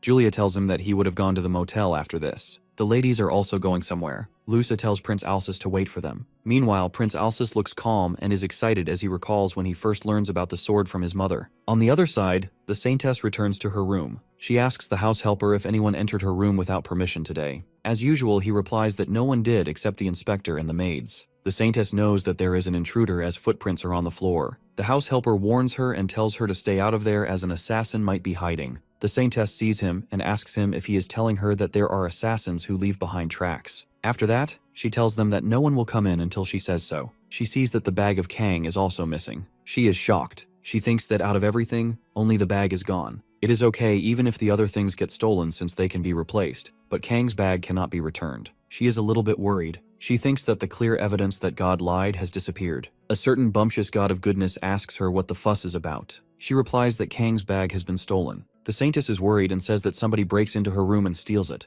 the only thing they take. A certain bumptious god of goodness rebukes her, saying she should have destroyed it earlier. The Saintess replies to God not to put her faith to the test. A certain bumptious god of goodness is uncomfortable and asks her what she will do. She replies that she will have to leave it for fate to decide. A certain bumptious god of goodness asks her if there is any way to find it. The Saintess tells her that instead of asking how, she should look for it herself. A certain bumptious god of goodness leaves with a frustrated expression. After that, the Saintess is so worried, and her head hurts just from thinking about Kang. Suddenly, a magic ball asks the Saintess if she is okay. She tells the ball to send the message to Prince Alsus in the fairy kingdom. After some time, the house helper comes to Prince Alsus and tells him that the Saintess is looking for him. Prince Alsus thinks she calls him because he forgets to report to her. He tells her helper that he will leave the destroyed fountain and the rest to her, and then leaves. He comes to his room and sits before the magic ball. He calls the Saintess. She asks him about his investigation of the disappearance of the orcs. Prince Alsus tells her that he will report on the contents of the study. He thinks executing their orc hunting plans with the warriors will be challenging. He also tells her that the number of orcs has drastically decreased and does not seem to increase. The Saintess asks him if he finds the reason. Prince Alsus tells her that according to what they find from an orc they capture and interrogate through the blessing of language, it seems that a demon has taken over their habitat. The Saintess is surprised to hear that. Prince Alsus tells her that the information has not yet been confirmed true. She tells him they should strengthen the watch on demons doing such a thing. She also appreciates him for his efforts. After that, Prince Alsus tells her that he has a suggestion he wants to make. On the other side, at the motel, Kang tells Cogmos to pack his stuff immediately as they have to run away from there. He tells him that if they are caught, they will be executed for the attempted murder of the prince. Cogmos is shocked to hear this. Kang tells him that he can run away quickly. Cogmos tells him that he is worried about himself being involved with him. Kang takes out the holy sword and tells him to tell the orc to open the portal quickly. Suddenly, the portal appears. Cogmos is shocked to see this as he does not believe that Kang is using some magic. Kang tells him he does not have time to explain, so meet him at the city's northern gate. He also tells him that he will not wait for him for long. After that, he enters the portal. Kang is so pissed off right now. On the other hand, Prince Alsus tells the whole thing to the Saintess that a warrior attacks the ferry. He tells the Saintess that he knows nothing about the name or the appearance besides his face being injured so severely that his original face could not be recognized. The Saintess tells him that she has one person that comes to mind. She tells Prince Alsus that he might be Han Wu. Even for him, it will not be easy to cause a nuisance like this. Prince Alsus tells her he has appointed inspectors, so the expelled warriors do not cause problems. After that, she tells him that she permits it, and that he rewards the cursed citizens generously. She also says that the warrior's fault is the lady's responsibility. She tells him she should take care of this, but she has to go to the fairy kingdom urgently, making it complicated. Prince Alsus understands her and tells her he will reward them so they do not feel disappointed. After that, they end their meeting. Prince Alsus stands near the window and thinks about Kang as he wants him in his kingdom. He thinks this armor level will not be enough to get him. Kang is throwing the stuff from the portal. The humans are waiting for him. After that, he comes out of the portal. Now he is in the Orc City. Bruce is happy to see him. Kang tells him that they need people. Bruce asks him what kind of people he needs. He tells him that he needs the people who move out his stuff. Suddenly, the Green Guardian comes there and asks Kang what is happening. Kang tells him that from now on these people will be moving his things, so do not kill them. He replies to Kang that this place is not his storehouse. Kang replies that he has to transfer the stuff he has ordered through the sword to the exit. The Green Guardian tells him he has experienced many types of humiliation before, but this is the first time he feels weaker than him, making him angry. Kang tells him that he will take this as a compliment. After some time, Cogmos also comes to the city's northern gate. Kang also comes there. He tells him to run away quickly. Cogmos is shocked and tells him to explain the situation. Then he decides. Kang tells him they must run as far away as possible from the ladies. Cogmos asks him if it is related to receiving the warrior's curse. Kang agrees with him. Cogmos looks worried and tells him they should head north as early as possible if he wants to escape. Kang asks him what is in the north. Cogmos tells him that the biggest slave market in the western continent is in the north. He also tells him that he will find an enslaved person who holds the blessing of language. Kang is smiling. Cogmos is annoyed with his expression. Kang tells him that the fact that he is not running away is fascinating. Cogmos gets angry and tells him that he is the one who took all his things. Suddenly, Kang holds Cogmos and starts running. After some time in the jungle, Cogmos is hungry. He wants to eat something. After that, Kang tells the Holy Sword something and takes the food from the portal. Cogmos is shocked to see this. They eat the food. After eating the food, Kang says it is not as delicious as he had with the prince. Cogmos tells him that no matter how he sees it, he does not understand it. He has never heard of magic that prepares meals and does the dishes. Kang doesn't reply to him. Cogmos gets angry. Kang tells him that they have to move now. He tells him to stop complaining as they are almost there. Kang is surprised. After some time, they reach the slave market. The market is very huge. Cogmos tells him to stop behaving like a villager and come quickly. Cogmos tells him there will be issues if the checking is too strict in cities like this one, where the population is large. Kang tells him that this is a weird town. Cogmos tells him he will not run away for now, so give him back his things first. Kang tells him that he cannot leave him until they find an enslaved person who has the blessing of language, and Cogmos agrees with him. After that, Kang tells the Holy Sword to send him the old brown bag at the back. After that, the portal gives him the bag. Cogmos thinks the sword seems to be the medium this guy would have learned something other than magic. He thinks the Holy Sword is the magic sword. He tells Kang to give him the blades as he wants to look at the sword. He holds the sword and says that it does not look like there is a dimensional spell on it. Outwardly, it simply looks like an ordinary iron sword. Suddenly Cogmos is shocked by the sword and realizes that this is the holy sword. Kang tells him that he does not know that the theft prevention was installed in this. Cogmos is angry at him and tells him he cannot give the holy sword to a demon. He says he should have known when he handed it over to him so quickly. After that, he asks Kang how he can hold the holy sword.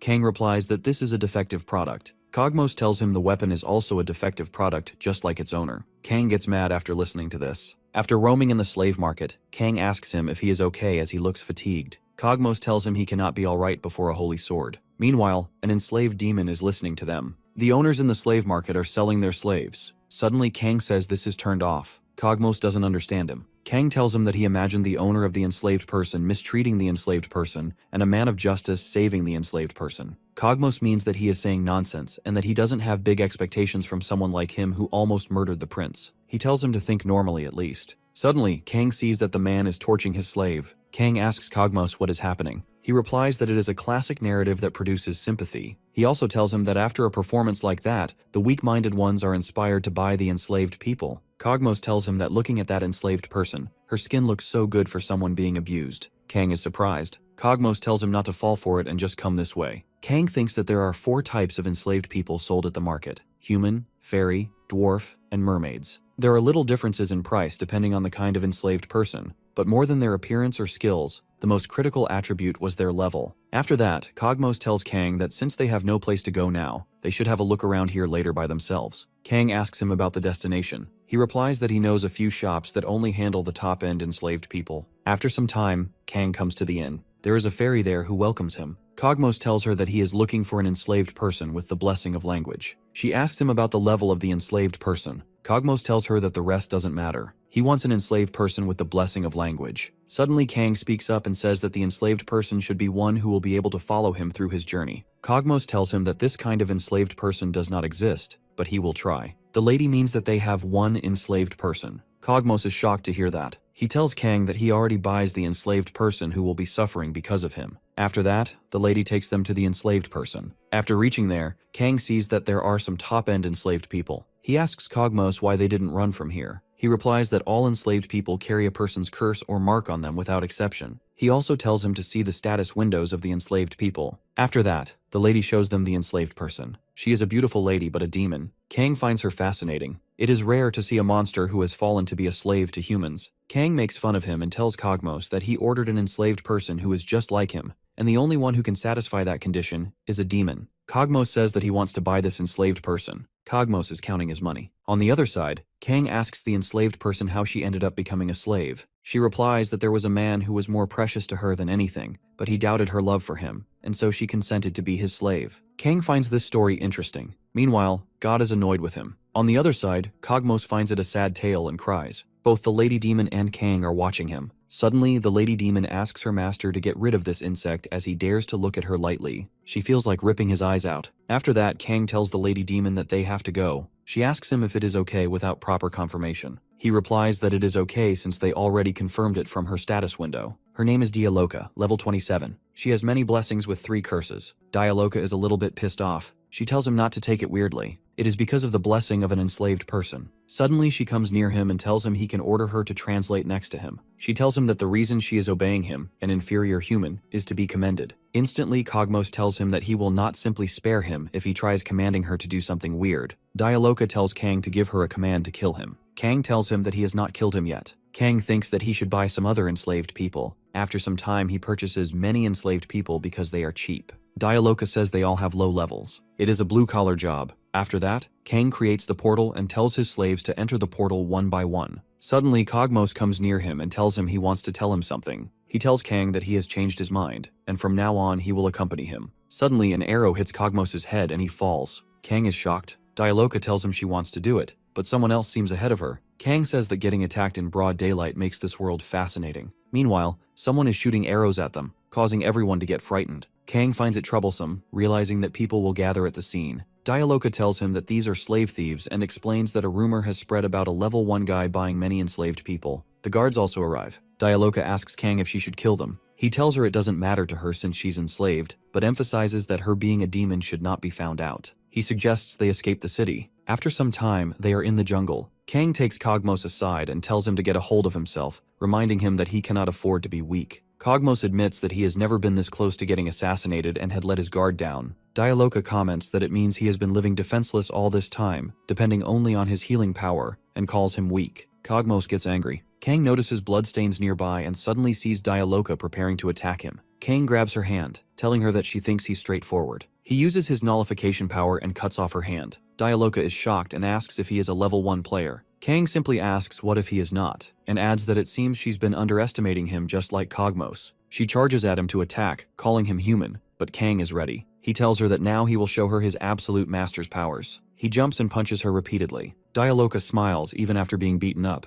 telling him that it seems like he let his guard down. She retaliates and hits Kang with full power. Kang knows this will hurt, but Dialoka apologizes, saying that an injury of this level is nothing for a demon. She also requests that Kang declare her freedom as his command, and then she will heal him immediately. Kang smiles, recovering quickly, and tells her that even her master wouldn't be weakened by such an injury. Dialoka becomes annoyed and heals her hand. Kang realizes that they both have healing abilities. He tells her they should fight to the death and see what happens. Meanwhile, Cogmos, observing, tells her that he knows Kang well and understands his battle style, so he wants to assist her. Suddenly, Kang throws a dagger at Cogmos, injuring him. Cogmos tells Kang that he claims to know him well, but wasn't expecting this, and warns that he will beat Kang if he tries to betray him. Dialoka thinks Cogmos is an evil man, and it's not easy to deal with someone like him. Suddenly, Kang jumps and hits Dialoka again, claiming that it's all for impressing her. She stops his attack and tells him she hates guys who can't be trusted. Kang responds that she is the one who betrayed his trust. He prepares to punch her again, but she retorts that she is enslaved, but never swore to become his slave. The powers of both are collapsed, and meanwhile, Dialoka realizes that her healing cannot keep up with the wounds she sustained during the fight. She is curious how Kang is still so active. Kang smiles and tells her that it's a pretty good excuse.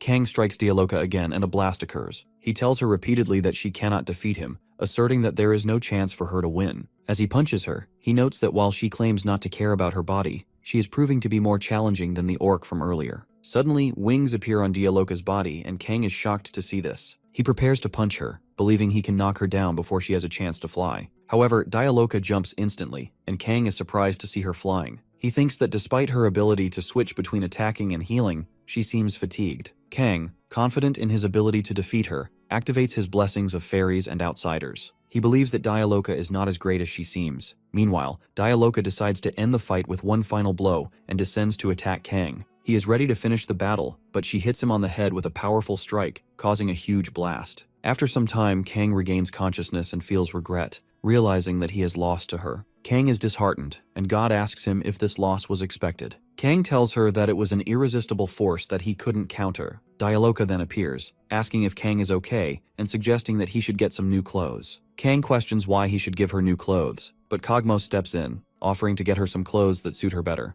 Dialoka punches Cogmos, reminding him that it is the master's responsibility to provide food, clothing, and shelter for their enslaved person. Kang watches them as he takes clothes out of the portal. Dialoka wears the new dress and admits that she lost, noting that she couldn't overwhelm Kang. She also expresses her concern about what would happen if the ownership of her slave status were transferred to Cogmos while she's fatigued. She approaches Kang, telling him that he intentionally let himself lose, which leaves her feeling unsatisfied. Kang responds by telling her to acknowledge that she has lost and will obey him. Dialoka, with some disdain, acknowledges that Kang, a lower creature, is her proprietor, but she warns that this is humiliation and shame, something she will carry for the rest of her life. Cogmos then warns Kang that he will kill him if he makes any absurd demands regarding Dialoka. Dialoka stops him, telling him that if he forgets, she won't mind. Meanwhile, the god comments on how hopeless and crazy Cogmos is. Dialoka then holds Kang's face, and he asks what she's trying to do. To his surprise, she hugs him, explaining that she is fatigued because of him and will leave the rest of the work to him. She soon faints, and Kang is left perplexed. On the other side, Prince Alsis is speaking with the Saintess at the mansion.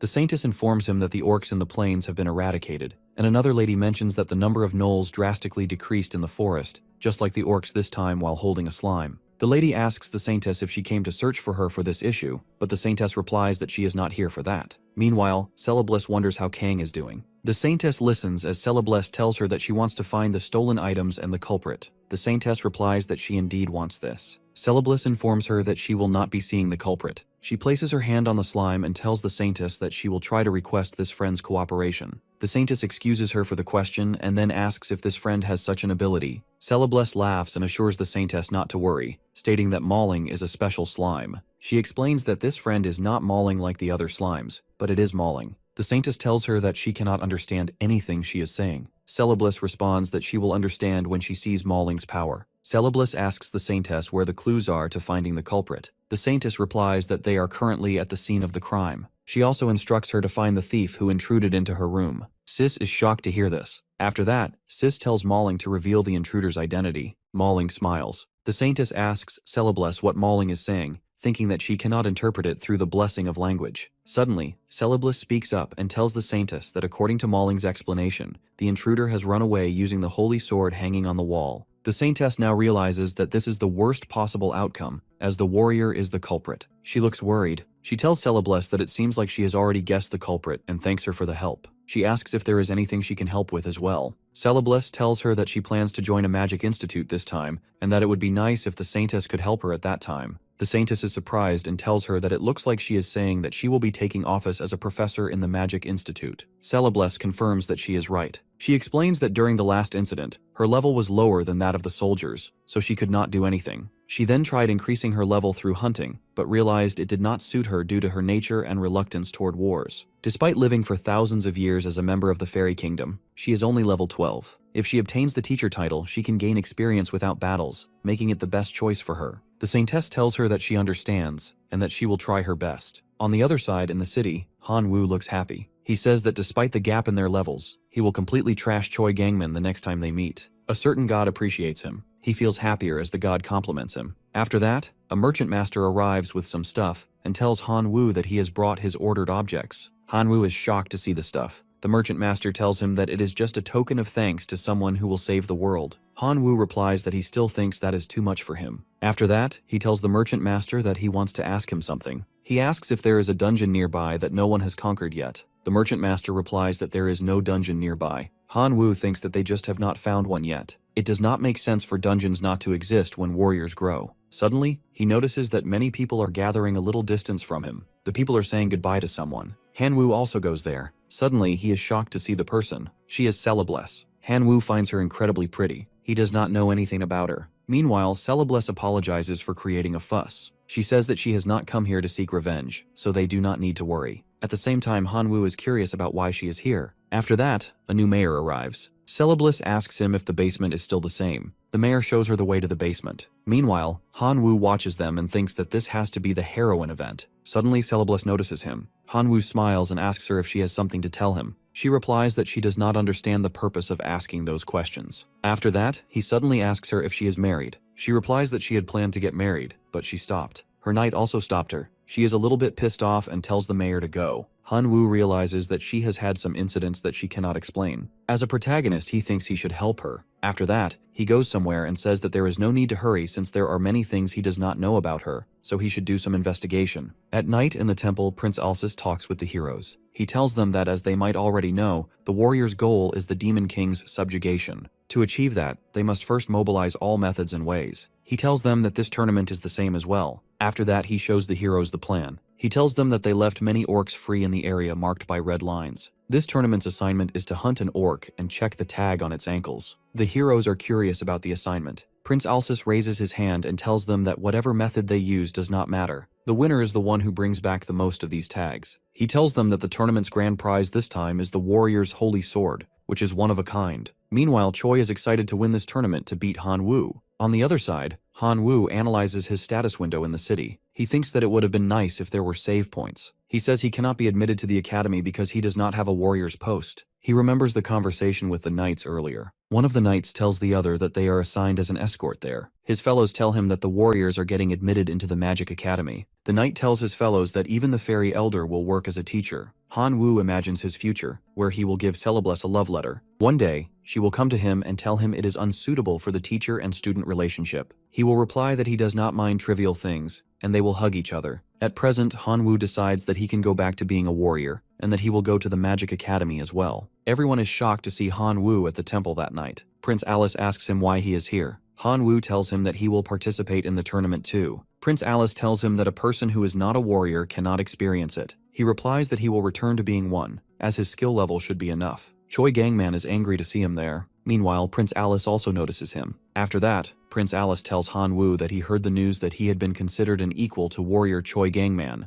but but he cannot help but be suspicious of his personality. He also asks if he has forgotten about the incident with the fairy. Hanwoo is shocked to hear that and tells him it was a misunderstanding, as he genuinely tried to help her. Prince Alice gets angry and asks how he can describe such a blatant lie. Suddenly, he notices that the Saintess is also standing there. Prince Alice is curious about her, as he does not know her intentions. Suddenly, he tells Hanwoo that he understands him. He tells him that he can enter the tournament on the condition that he returns the money he received while giving up on the post of a warrior, and that he will acknowledge his return. Hanwoo replies that he has used it all in training but will pay it off soon, so he should not worry. Prince Alice tells him that it is too early to be happy. He tells him that he wants to see how much he has grown after leaving the temple, and that he will confirm it himself. The heroes are shocked to see this. Hanwoo tells Prince Alice that he will be surprised. He uses his magic blessing and throws a fireball at Prince Alice, but he gets beaten up by the prince. He crashes into the temple wall. After that, Prince Alice tells the heroes that this is the last confirmation. Those who are participating in the tournament should raise their hands. He also tells them that, for their information, no protection will be provided to the warriors in the upcoming incidents. The heroes are shocked and a little bit frightened at the same time after listening to this. After that, some students raise their hands to participate in the tournament. Prince Alice tells them that those warriors hesitating to participate in the tournament should not regret it later and should state their answer now. Suddenly, the Saintess interrupts him and tells him that should be enough, as they should respect the warriors' decisions. She tells the warriors that those not participating in the tournament should return to their dorms and pack up. The warriors are surprised to hear that.